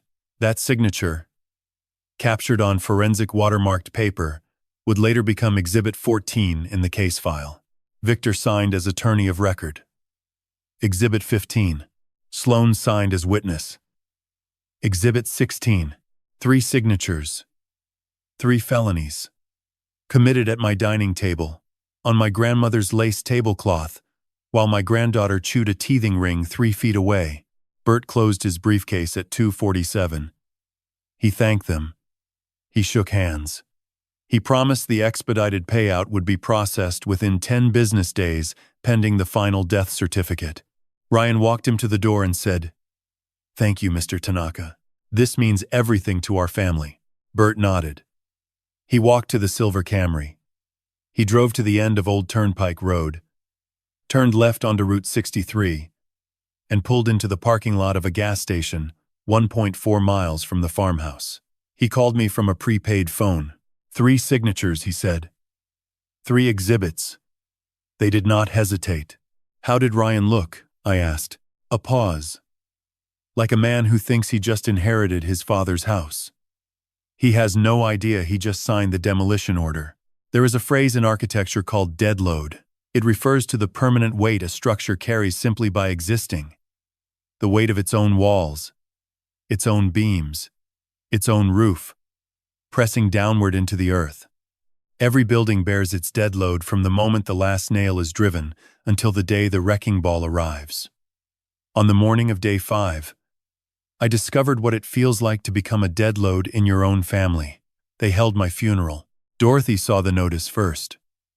She had been monitoring Ryan's email through the cached browser session, and at 6:12 in the morning, a message appeared from Victor Hale to the Litchfield Funeral Home confirming a memorial service for Harold and Dorothy Crane to be held at 11 o'clock at St. Michael's Episcopal Church on the village green. The service would be closed casket, naturally, since there were no bodies. The obituary had already been submitted to the Litchfield County Times. Victor had written it himself. He described me as a beloved architect, whose designs shaped the Connecticut landscape for 5 decades. He described Dorothy as a devoted pharmacist and pillar of the community. He mentioned Ryan as the sole surviving family member and omitted Lily entirely. Dorothy read the obituary aloud. Her voice did not waver. She read it the way she had read thousands of pharmaceutical labels, with clinical accuracy and no emotional contamination. But when she reached the line that described our marriage as 52 years of unwavering partnership, she stopped. She set the laptop on the cot. She removed her reading glasses, and she pressed both palms flat against the concrete wall of the safe room. Fingers spread, the way a patient presses palms against a hospital bed when a wave of pain arrives, and the only option is to push back against something that will not move. "They erased Lily," she said. "They erased our granddaughter from our obituary." I did not respond. There are moments when language fails an architect, the same way a blueprint fails a building struck by an earthquake. The damage is too fundamental for the existing plans to address. You do not repair. You document, you stabilize, and you rebuild from the slab. We watched the memorial through the porch camera. Its angle caught the driveway and the first 30 feet of Old Turnpike Road, enough to see the procession of cars that arrived between 10:30 and 10:55. 14 vehicles. Our neighbors, colleagues from my former firm, 2 members of the Litchfield Land Conservancy Board, and Dorothy's former assistant from the pharmacy, a woman named Grace who had worked beside her for 19 years and who emerged from a gray minivan holding a bouquet of white lilies, the flowers Dorothy had carried at our wedding. Ryan stood on the front porch at 10:45, greeting arrivals. He wore a black suit I had never seen. Sloane stood beside him in a black dress with a pearl necklace that had belonged to Dorothy's mother. I watched my daughter-in-law receive condolences while wearing my dead mother-in-law's pearls, and the feeling that moved through me was not rage. It was something colder, the temperature of steel at the moment before it accepts a permanent bend, when the molecular structure has absorbed all the force it can hold, and the next gram of pressure will reshape it forever. They left for the church at 10:52. The house emptied. Lily had been left with a hired sitter, a teenage girl from the village, whom Ryan had called the previous evening. Our granddaughter would not attend our funeral. She had been excluded from the obituary and excluded from the service, a child made invisible by the people who were supposed to make her world larger. Dorothy and I sat in the safe room and listened to silence. The house creaked the way old houses do when they are suddenly unburdened, the timber frame adjusting to the absence of human weight, the floorboards exhaling. I had heard that sound 1,000 times on construction sites. The moment after a demolition crew clears the interior and the shell stands alone, waiting for its next purpose. "We should prepare," Dorothy said. She was right. Bert had called at 5:30 that morning with an update. Margaret Chen had reviewed the 27-page report, the video evidence, and the 3 signed exhibits from the insurance meeting. She had presented the case to a superior court judge in a sealed session. The judge had issued arrest warrants for Ryan Michael Crane, Sloane Elizabeth Crane, and Victor James Hale. The warrants would be executed simultaneously at a time and place of the investigative team's choosing. Bert recommended the reading of the will, which Victor had scheduled for the following morning at the farmhouse, 10 o'clock, day 6. Every conspirator in one room. Every document on the table. Every exit sealed. But before the will reading, Bert needed one final element. He called it the resurrection scene. Harold and Dorothy would need to physically appear before the conspirators at the moment of maximum psychological impact. Not before the arrests, not after. During. The shock of seeing 2 dead people walk into the room would shatter whatever composure Ryan, Sloane, and Victor had maintained. And shattered composure produces confessions, the way shattered glass produces edges, involuntarily, irreversibly, and in every direction. Dorothy opened the filing cabinet in the corner of the safe room and removed 2 items she had stored there 6 days earlier, before Thanksgiving, before the cranberry sauce, before the world shifted on its axis, a clean white blouse, and a navy cardigan for herself, a pressed Oxford shirt and khaki trousers for me.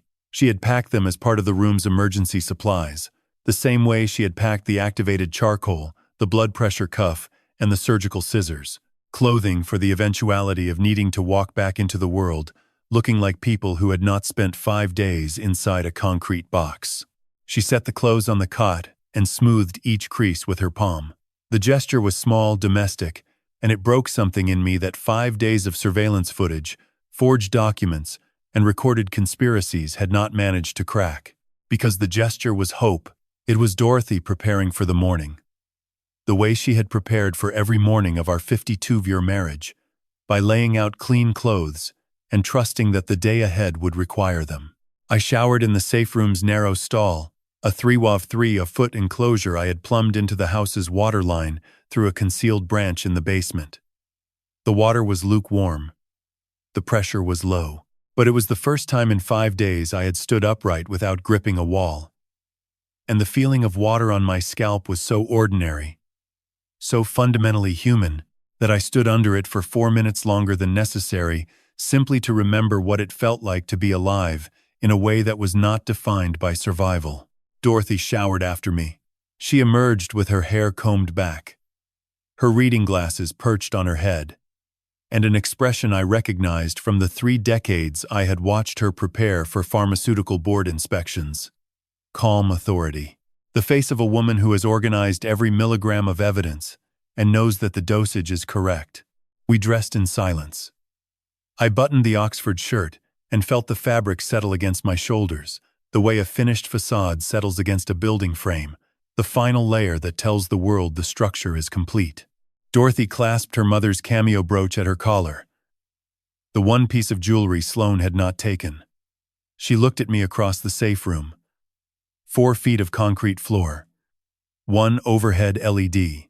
Two people in clean clothes standing in a bunker beneath their own memorial service. "Tomorrow," she said. "Tomorrow," I repeated. She reached for the legal pad. 27 pages, each one numbered, dated, and initialed in blue ink. She placed it inside a manila envelope and sealed it with a strip of packing tape from the supply shelf. On the front, she wrote 3 words in her precise pharmacist's hand. Dosage. Complete. Administer. I have opened thousands of doors in my career. Construction doors, inspection doors, ceremonial doors with brass handles and limestone thresholds that mayors cut ribbons in front of while photographers crouch on manicured lawns. I have opened doors into buildings that did not yet have roofs and doors into buildings that would not have walls by the following Tuesday. But I have never opened a door the way I opened the one on the morning of day 6, because no architect in history has ever opened a door from inside his own grave. Bert arrived at the farmhouse at 8:45. He parked the silver Camry at the end of the driveway, behind the sugar maples, out of sight from the kitchen windows. He entered the safe room through the library panel at 8:51, carrying a black duffel bag containing a portable audio recorder, a body-worn camera the size of a shirt button, and a sealed envelope from Margaret Chen's office. Inside the envelope were 3 arrest warrants, each one printed on Connecticut Superior Court letterhead, each one signed by the Honorable David Restrepo, and each one naming a person who at that moment sat in my kitchen drinking coffee and waiting to inherit my estate. He set the warrants on the desk beside Dorothy's 27-page report, 2 stacks of paper, one built by a pharmacist who measured truth in milligrams, the other issued by a court that measured it in probable cause. Together they weighed less than a pound. Together they would demolish a conspiracy worth $8.3 million. Bert looked at me. He was wearing the Navy suit, the New England Mutual badge, the expression of bureaucratic calm that had carried him through 3 decades of deception. But beneath the costume, his eyes held something I recognized, the same look I had seen in demolition engineers the moment before they pressed the detonator. Not excitement, responsibility. The understanding that what happens next cannot be reversed. Victor scheduled the reading for 10 o'clock, Bert said. He sent Ryan a confirmation email last night. He will present the forged will, distribute copies, and request signatures on the probate filing. Once all 3 have signed the probate document, I will signal the state police. 2 plainclothes detectives are positioned on Route 63, 4 minutes from the property. A third is parked at the gas station on Old Turnpike. When I send the signal, they move. And us? Dorothy asked. You wait behind the panel. When I give the word, you walk in. Not before. The timing matters. They need to have signed. They need to have committed the final act. And then, they need to see you.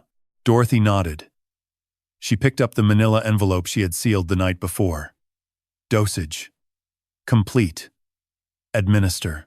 She held it against her chest, the way a surgeon holds a chart before entering the operating room, not reading it, simply confirming its weight. I dressed in the Oxford shirt and khaki trousers. Dorothy wore the white blouse and navy cardigan. I clipped Bert's button camera to my shirt pocket. Dorothy placed the portable audio recorder inside her cardigan. We looked like 2 retired people preparing for a Sunday drive. We looked like nothing. And that was the point. The most devastating structural failure is the one that arrives wearing an ordinary face. At 9:57 through the kitchen camera, I watched Victor Hale enter the farmhouse carrying a leather portfolio. He wore a charcoal suit, different from the one on day 3 but identical in cost and arrogance. He placed the portfolio on the dining table, removed 4 copies of the forged will, and arranged them in a row beside 4 pens. Black ink. Identical pens. A detail that revealed his precision and his vanity. The belief that even fraud should be aesthetically coordinated. Ryan sat at the head of the table. My chair. Again. He wore the navy polo, as Victor had instructed, and his hands rested on the table with the studied calm of a man who has rehearsed relaxation. Sloane sat to his left, Lily on her lap. The child wore a yellow dress with white socks. A prop, dressed in sunshine. Victor opened the reading at 10:03. He began with what he called preliminary remarks, a performance of legal solemnity delivered in a voice calibrated to project authority. He expressed sympathy. He referenced the difficulty of the moment. He used the word beloved twice, and the word legacy 3 times. The same words he had used in the fraudulent obituary. Language, recycled from one lie to service another. Then he opened the will. The forged will. He read it aloud, paragraph by paragraph. His voice steady, his index finger tracing each line as if the document were sacred text rather than fabricated evidence. Paragraph 1. Appointment of Ryan Michael Crane as sole executor. Paragraph 2. Transfer of all real property, including 411 Old Turnpike Road, to Ryan Michael Crane. Paragraph 3. Assignment of all life insurance proceeds to Ryan Michael Crane. Paragraph 4. The deleted charitable trust, gone, replaced with a liquidation clause granting the executor authority to sell all assets at market value. Ryan listened with his hands folded. His jaw was tight. His eyes were dry. He did not look like a grieving son. He looked like a contractor, waiting for an inspection to pass, so he can begin billing. Victor produced the probate filing. A single page. 3 signature lines. Executor. Attorney of record. Witness. He uncapped the first black pen and placed it in front of Ryan. Ryan picked up the pen. He looked at it for 2 seconds, turning it between his fingers the way I had seen him turn a stone in the backyard 40 years ago, testing its weight before placing it on the wall. Then he signed. A clean, unhesitating stroke, the signature of a man who has already spent the money in his mind and is merely completing the paperwork. Victor signed beneath him. Attorney of record. The pen moved with the fluency of a forger who has practiced legitimacy until it became indistinguishable from habit. Sloane shifted Lily to her right hip, took the pen with her left hand, and signed. Witness. The ink was still wet on the page when she set the pen down and adjusted Lily's collar. 3 signatures. 3 felonies. The probate document was complete. Bert was standing beside me behind the panel. He looked at the monitor, confirmed all 3 signatures, and sent a single text message from the prepaid phone. 1 word. Now. Then he turned to me and said, "Open the door, Harold." I placed my hand on the panel. Quarter sawn white oak, hand selected in 1987 from a mill in Vermont, joined with mortise and tenon, finished with 6 coats of lacquer. I had applied on consecutive Saturdays, while Dorothy read novels in the library chair 3 feet away. I knew this panel, the way I knew my own spine. Every joint, every grain, every hidden mechanism. I pressed the release point, a brass pin recessed behind the 3rd shelf, invisible unless you knew the building's skeleton. The panel swung inward. Light from the library entered the safe room for the first time in 6 days. I stepped through the opening, turned left into the hallway, and walked toward the dining room. Dorothy walked beside me. Her right hand held the manila envelope. Her left hand found mine. Our fingers interlocked the way timber interlocks in a dovetail joint, each piece shaped to receive the other, each piece useless alone. I reached the dining room archway. Ryan was capping the pen. Victor was sliding the probate document into his portfolio. Sloane was bouncing Lily on her knee. I stepped into the room. I placed one object on the table directly over the probate filing, covering Victor's signature with its curved glass surface. The object was the cranberry sauce ramekin, the one Sloane had rinsed 4 times with bleach, the one Dorothy had retrieved from the cabinet during the night while the house slept. Ryan looked up. His hand was still on the pen. His mouth opened, but no sound came out. The human larynx, like a steel column under catastrophic load, does not scream when it fails. It simply stops. "Hello, son," I said. A building collapses in stages. This is something the public never understands. They watch a demolition on television and see a single cloud of dust, a structure folding into itself like a paper lantern crushed by a fist. But an architect sees the sequence. First, the interior columns surrender. Then the floor plates detach from the perimeter beams. Then the exterior walls, suddenly unsupported, lean inward at angles that increase by the second until gravity finishes what engineering failure began. The collapse of Ryan's conspiracy followed the same sequence, and Dorothy was the one who removed the first column. She stepped forward before anyone in the room could speak. Ryan was still frozen, his hand on the pen, his mouth open, his eyes locked on my face with the paralysis of a man who has just watched the laws of physics reverse themselves. Sloane had pulled Lily tight against her chest, a reflex that might have looked maternal to a stranger but read to me as a woman shielding herself behind an 18-month-old child. Victor Hale had not moved. His hands remained flat on the table, flanking the probate document, and his expression carried the controlled blankness of a man whose training had taught him to process catastrophe before reacting to it. He was calculating. I could see it behind his eyes, the way I can see load stress behind a hairline crack. He was looking for an exit. Dorothy did not give him one. She placed the manila envelope on the dining table beside the cranberry ramekin and unsealed it with a single pull of the packing tape. 27 pages emerged, each one numbered, dated, and initialed in blue ink. She set them in a stack and placed her hand flat on top, the way a pharmacist places a hand on a filled prescription before handing it to the patient, a gesture that says, "I have verified every milligram and I am accountable for what is inside." "Page 1, she said.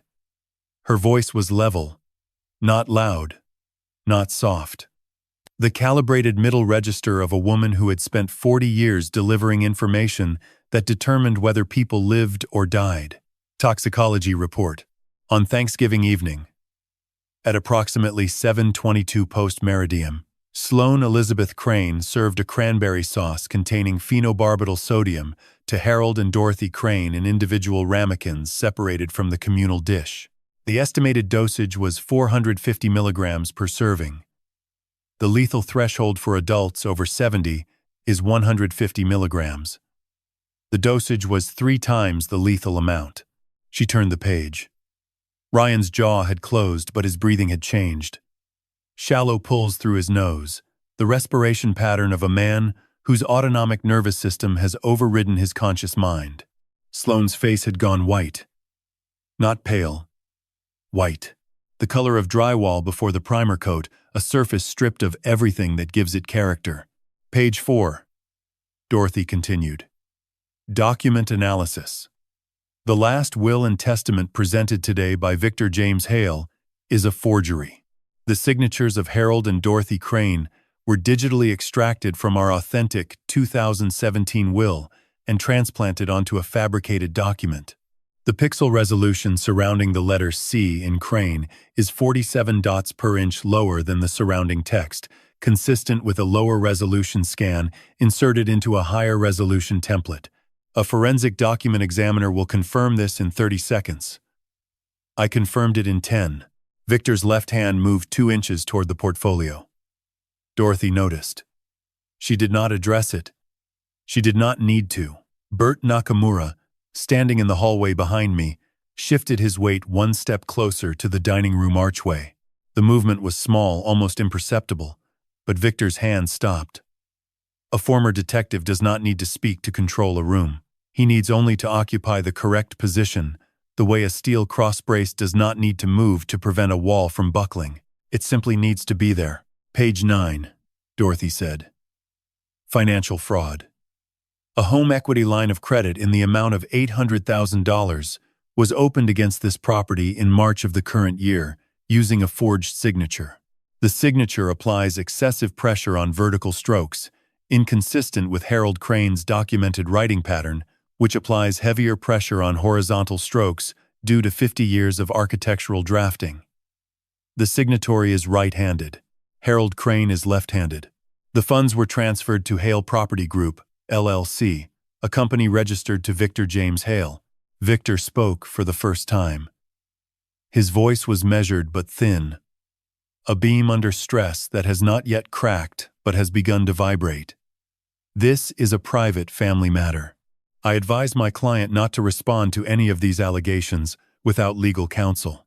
Your client, Dorothy said.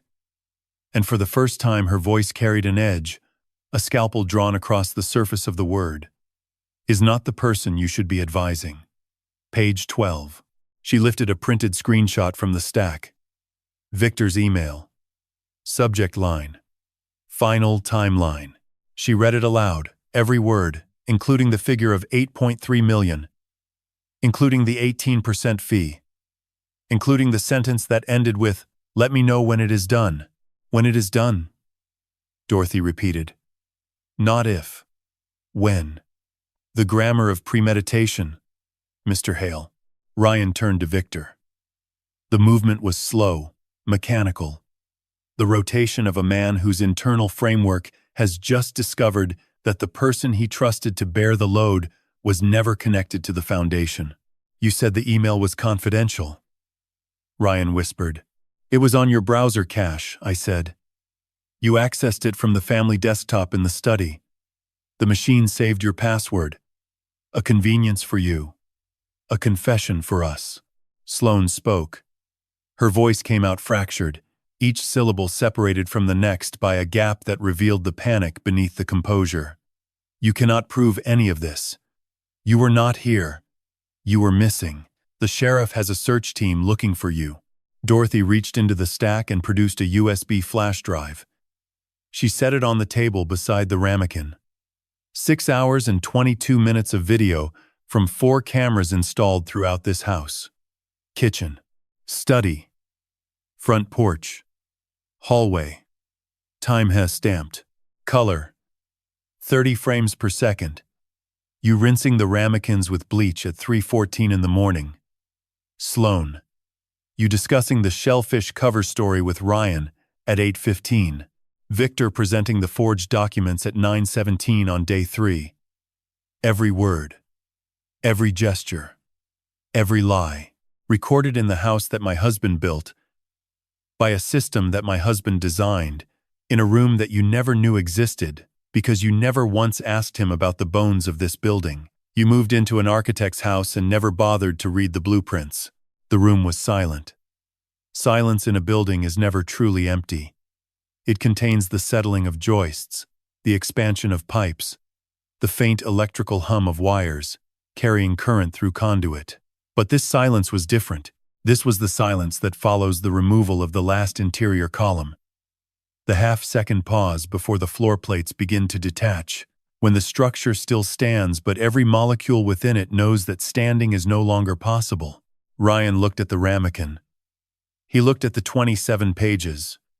He looked at the USB drive. Then he looked at me, and what I saw in his face was not remorse. Not yet. Remorse requires the acceptance of responsibility, and Ryan had spent 41 years building walls to avoid exactly that. What I saw was recognition. The recognition of a man who has walked into a room he thought he controlled, and discovered that the room was designed by someone who understood its structure better than he ever would. Dad, he said. The word came out dry, cracked, a single syllable carrying the weight of 4 decades. Dad. I can explain. No, I said. You cannot. But she can. I looked at Dorothy. She turned to page 19 of the report. She had not yet delivered the evidence that would remove the final column, the one that would send the entire structure into freefall. The evidence that involved not a forged signature or a poisoned ramekin or an $8.3 million spreadsheet, the evidence that involved a kiss. Dorothy turned the laptop toward the table so the screen faced all 3 of them. She pressed play. The video was 37 seconds long. Some demolitions require a controlled sequence of charges placed along every load-bearing column. Others require a single charge at the base of the one column that holds everything else in place. This was the second kind. The screen showed the kitchen on the morning of day 3. 9:17. Victor Hale entering through the front door. Ryan taking Lily. Sloane turning. The kiss. 2 seconds of contact, Victor's left hand on the small of her back, her right hand spread across his chest. Then the separation. Then Sloane walking to the high chair as if nothing had happened. Then Ryan turning around, adjusting his collar, smiling at the man who had just kissed his wife. Dorothy paused the video on the frame where Victor's hand was still on Sloane's back. 30 frames per second. Color. Both faces visible. There was no ambiguity. Ryan stared at the frozen frame. His breathing stopped. Not slowed. Stopped. The human body, when confronted with information that dismantles its entire operating framework, suspends. The lungs pause. The heart holds between beats. Engineers call it zero load. The moment when a structure has shed every force acting upon it and exists in perfect and terrifying equilibrium before gravity reasserts its claim. Sloane stood from the chair, pulling Lily against her shoulder, and stepped backward into the empty space between the table and the kitchen archway. Her mouth opened and closed without producing sound. Victor did not look at Sloane. He looked at Bert, and in that look the final calculation completed itself. The moment when a man who builds exits realizes every exit has been sealed. "I want an attorney," Victor said. Flat. Professional. The voice of a man retreating behind the last available wall. "You will have one," Bert said from the archway. "But first, Mrs. Crane has one more page." Dorothy turned to page 23 and placed a single sheet on the table. A DNA paternity report.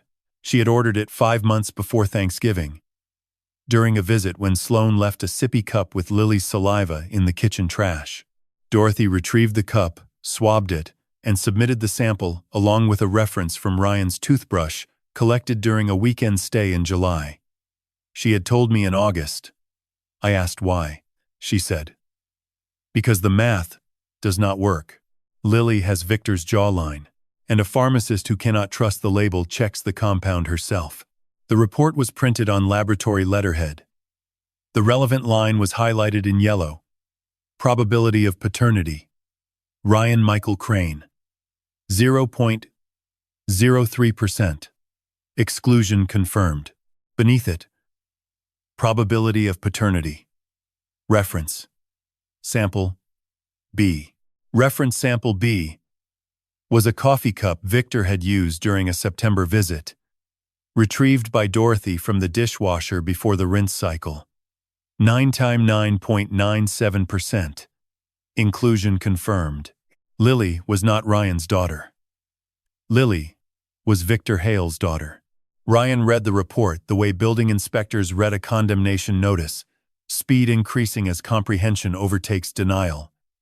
His right hand began to tremble.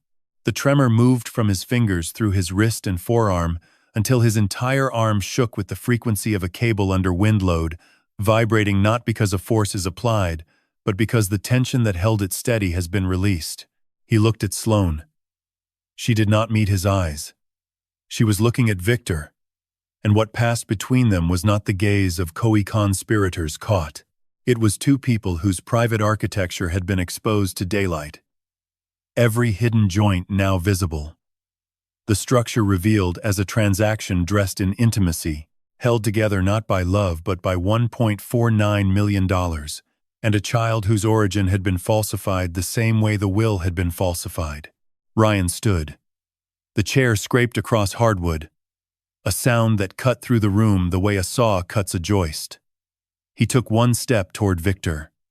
Bert filled the archway. Ryan stopped. His fist was closed, but his arm hung at his side.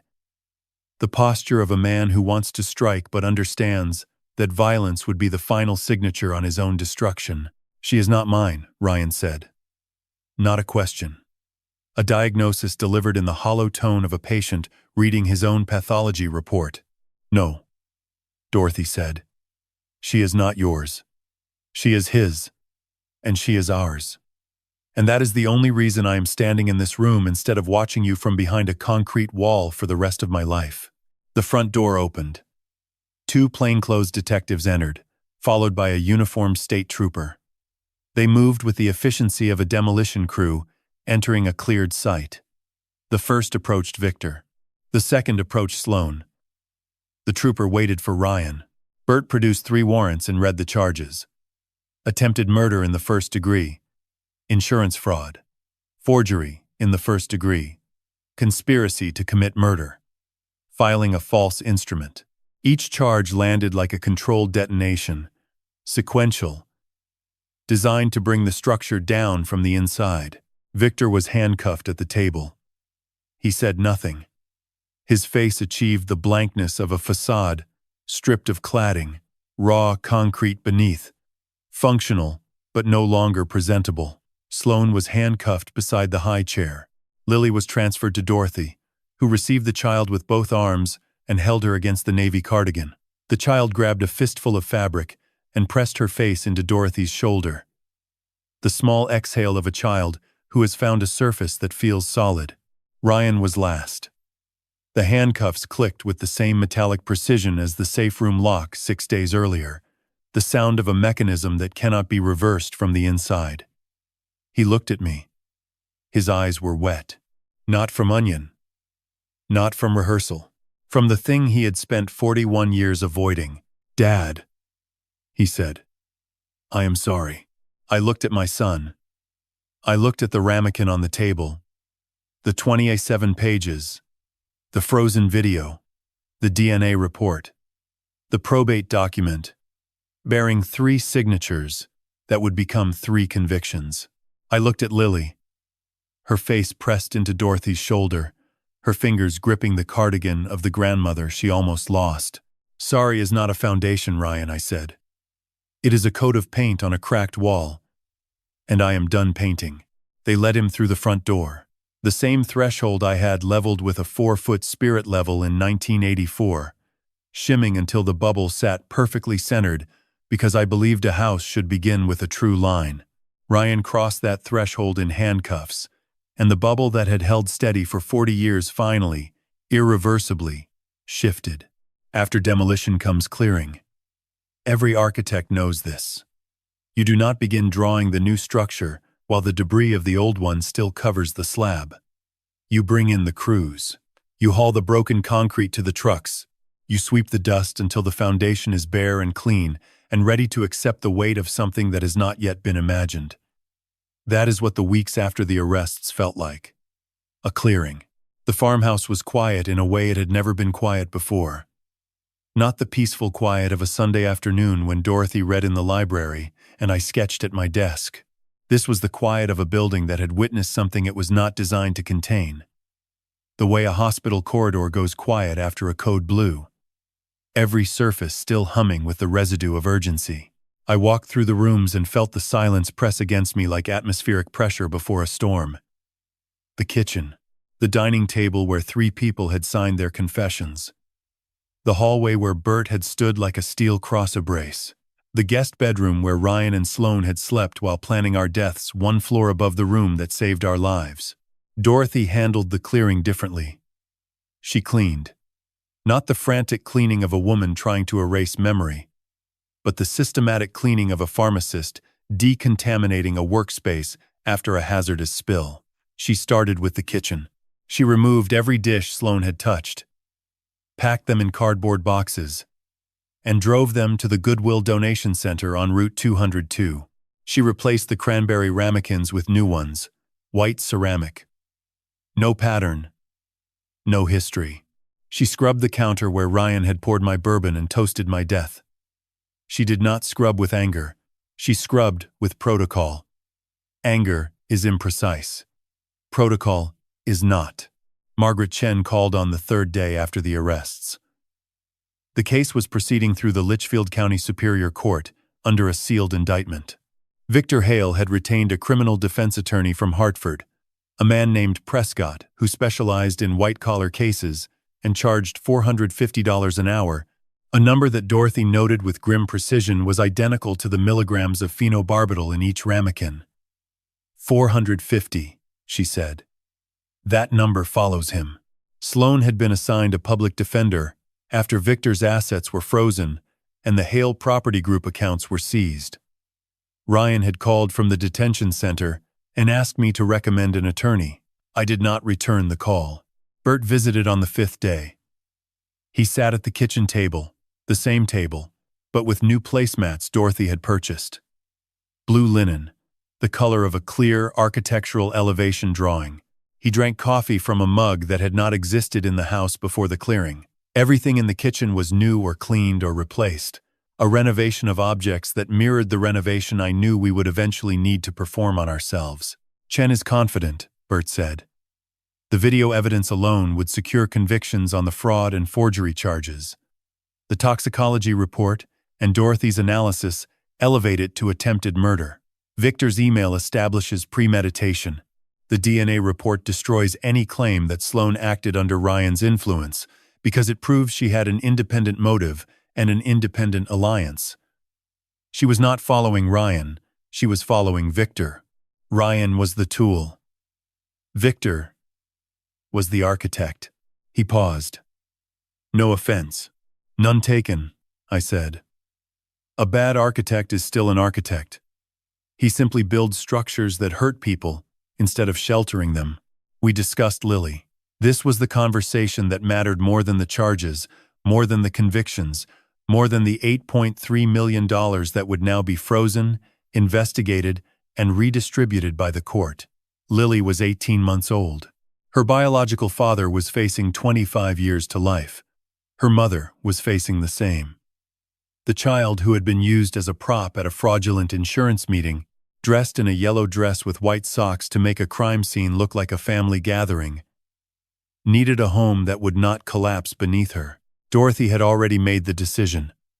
I knew this because she had begun converting the guest bedroom on the 2nd floor, the room where Ryan and Sloan had slept, into a nursery. She did not ask my permission. She did not discuss it. She simply appeared one morning with a can of pale green paint and a roller, and by noon, the walls that had absorbed the whispered conspiracies of 2 people planning the murder of their parents were covered in a color that resembled new leaves in early spring. She assembled a crib she had ordered online. She placed a stuffed elephant on the mattress, gray with a blue ribbon, purchased from the same Goodwill where she had donated Sloan's dishes. A cycle of objects, things that had served betrayal repurposed into things that would serve innocence. I called our attorney, the real one, David Abramowitz, a man I had worked with for 30 years on property transactions and estate planning. I told him everything. He listened the way Bert had listened, without interruption. Because men who build their careers on precision understand that incomplete information produces flawed structures. When I finished, he was quiet for 4 seconds, then said, "You need a new will, Harold." Today, we drafted it that afternoon. The new will eliminated Ryan as beneficiary. It placed the farmhouse, all liquid assets, and the life insurance policy into an irrevocable trust for Lily Rose Crane, to be administered by Bert Nakamura as trustee until Lily reached the age of 25. The trust included provisions for education, healthcare, and housing. Each one specified with the granularity Dorothy brought to pharmaceutical compounding. Tuition at accredited institutions. Covered. Medical expenses including mental health services. Covered. A housing allowance indexed to inflation beginning at age 18. Covered. Every milligram measured. Every beam load rated. A structure built not for the people who had tried to destroy this family, but for the one person in this family who had destroyed nothing and deserved everything. David filed the will with the probate court on day 9. He also filed a motion to freeze the existing estate documents and void the forged will, the fraudulent HELOC, and the pending insurance claim. The motion was granted within 48 hours. The forged will was entered into evidence as Exhibit 28-2. The authentic 2017 will was reinstated as the operative document, then immediately superseded by the new trust instrument. 3 layers of paper, 3 layers of protection. The architecture of a legacy rebuilt from the slab. Dorothy signed the trust document at the kitchen table. She used a blue pen. She pressed harder on the horizontal strokes than the vertical ones, because after 47 years of marriage to an architect, even a pharmacist's handwriting begins to absorb the habits of the person she loves. I signed beneath her. My hand was steady. The last document I had signed in this house before Thanksgiving was a birthday card for Lily. The next document I signed after Thanksgiving was a trust, ensuring that every dollar, every board, and every brick of our lives would pass to the child whose existence had been treated as a footnote by the people who were supposed to protect her. Bert witnessed the signatures. He placed his pen on the table when he finished and looked at both of us. "What now?" he asked. Dorothy answered before I could. She walked to the window that overlooked the driveway, the sugar maples, and the long gravel road that led to Route 63. The afternoon light caught the green paint on her fingertips, still faintly visible from the nursery walls she had finished that morning. "Now," she said, "we leave. And we let the house hold what it needs to hold, until we are ready to come back." I looked at the kitchen. New mugs, new placemats, a nursery upstairs painted in the color of new leaves, a trust filed in the courthouse, a granddaughter asleep in a crib that stood where a conspiracy had been born. The clearing was complete. The slab was bare. It was time to draw something new. 6 months later, the road unwound beneath us like a blueprint rolled out across a drafting table, each mile a new line drawn in asphalt and possibility. Dorothy sat in the passenger seat of a 32-foot Winnebago I had purchased 3 weeks after we left Litchfield, a vehicle she had initially called a house on wheels, driven by a man who spent his life making sure houses did not move. She was right. But there is a season for permanent structures and a season for motion, and I had spent 74 years building things that stayed. It was time to inhabit something that left. We had crossed 14 states in 6 months. Virginia, where I stopped to photograph a covered bridge I had studied in graduate school. Its king post truss, still bearing traffic, after 160 years, proof that a structure built with honest materials and true joints will outlast every shortcut ever invented. Tennessee, where Dorothy found a family-owned pharmacy in a town called Leiper's Fork. Its wooden shelves still labeled in hand-painted script, and spent an hour talking to the owner about the lost art of compounding while I sat on the porch and watched a thunderstorm cross the valley like a curtain drawn across a stage. New Mexico, where the light at sunset turned the adobe walls of a roadside church the color of raw copper, and I understood for the first time why some architects abandon steel and return to earth. The land teaches you, if you let it, that the oldest materials are often the strongest. Lily traveled with us for the first 2 months. Dorothy had been granted temporary custody by the Litchfield family court pending the resolution of the criminal case. The child adapted to the Winnebago with the resilience that only 18-month-old humans possess. A resilience I envied because it was unearned. Biological, the default setting of a nervous system that has not yet learned to associate change with danger. She slept in a portable crib secured to the floor behind the driver's seat, a modification I had engineered myself using aircraft-grade aluminum brackets and a 4-point harness system that Dorothy inspected every night with the same attention she had once given to intravenous drip rates. When Lily returned to Connecticut to begin a more permanent placement with Dorothy's sister Claire in Madison, the Winnebago felt like a building that had lost its most important occupant. The structure remained. The purpose shifted. We did not discuss Ryan often, not because the wound had healed, but because some fractures are managed rather than repaired, stabilized with internal bracing and monitored for movement, accepted as permanent alterations to the original design. He had pleaded guilty to attempted murder in the 2nd degree, reduced from the 1st-degree charge in exchange for full cooperation against Victor Hale and Sloan. His sentence was 12 to 20 years. Sloan received 15 to 25. Victor, who had been identified as the conspiracy's architect, a word the prosecution used without irony, received 20 to 30. Margaret Chen had called it the cleanest Eldorado fraud conviction in Connecticut in a decade. I did not feel clean.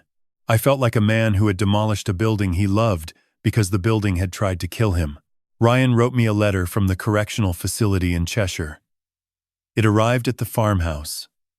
and was forwarded by Claire to a post office box I had established in Albuquerque. The envelope was thin, a single page, handwritten on lined paper. I held it for 3 days without opening it. Dorothy did not pressure me. She understood that some prescriptions must be filled on the patient's own schedule, that forcing a dosage before the body is ready produces rejection rather than healing. On the 4th day, I opened it at a rest stop outside Amarillo, Texas, with the engine idling and the wind pressing against the Winnebago's aluminum skin. Dad, I do not expect you to forgive me. I am writing because the counselor here says that accountability begins with acknowledgement. And I have spent my life building walls instead of acknowledging the cracks behind them. You taught me how to stack stones when I was 5. I never learned how to mortar them.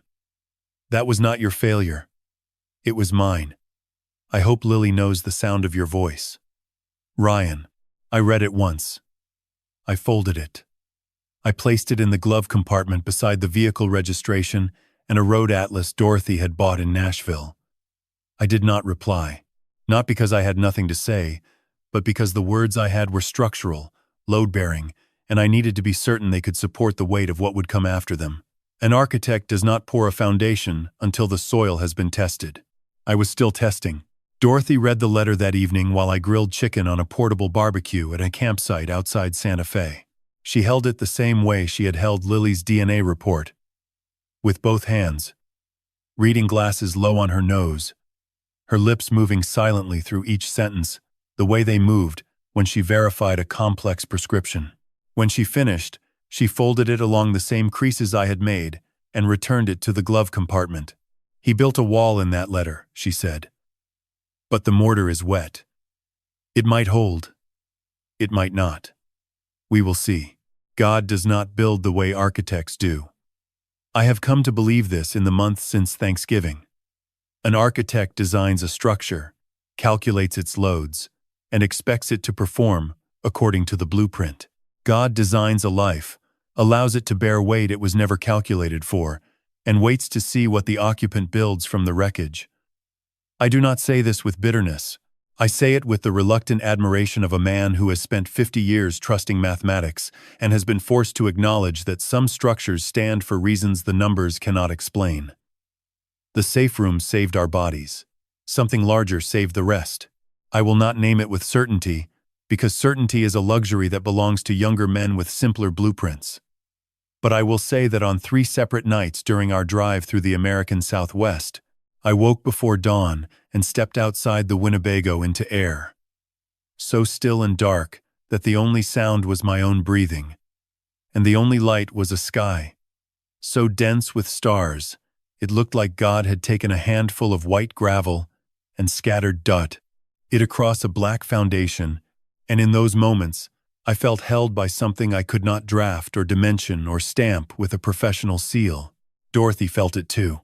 She told me once, outside a gas station in Flagstaff, while Lily slept in the crib and the sun turned the horizon into a line of molten steel, that she believed God works the way a pharmacist works, not by eliminating poison from the world, but by providing the compound that allows the body to survive it. He did not stop the phenobarbital, she said. He made sure I knew what it was. I am 74 years old. I have designed courthouses, hospitals, libraries, and one covered bridge in Vermont that I visit every October to check the joints. I have built structures that sheltered thousands of strangers and one safe room that sheltered the only 2 people who mattered. I am driving west on a road I have never traveled, in a vehicle I did not design, beside a woman who saved my life with activated charcoal and 40 years of pharmaceutical precision. Behind us, a farmhouse holds a nursery painted green, a trust fund administered by the best man I have ever known, and the ghost of a Thanksgiving dinner that nearly ended everything. Ahead of us, the road continues. I do not know where it leads. An architect always knows where the blueprint ends. But life is not a blueprint. Life is a structure that builds itself while you are busy calculating the loads, and the only thing you can control is the quality of the materials you bring to the site. I brought Dorothy. She brought the charcoal. And together, we brought Lily a foundation that will hold. If you have ever been betrayed by someone you built your life around, I want you to know something. The building may fall, the dust may take months to settle, but the slab remains. And on that slab, if you are patient, if you are precise, if you are willing to clear the debris and test the soil and pour a new foundation with hands that remember how to do honest work, you can build something the betrayal never anticipated, something that stands.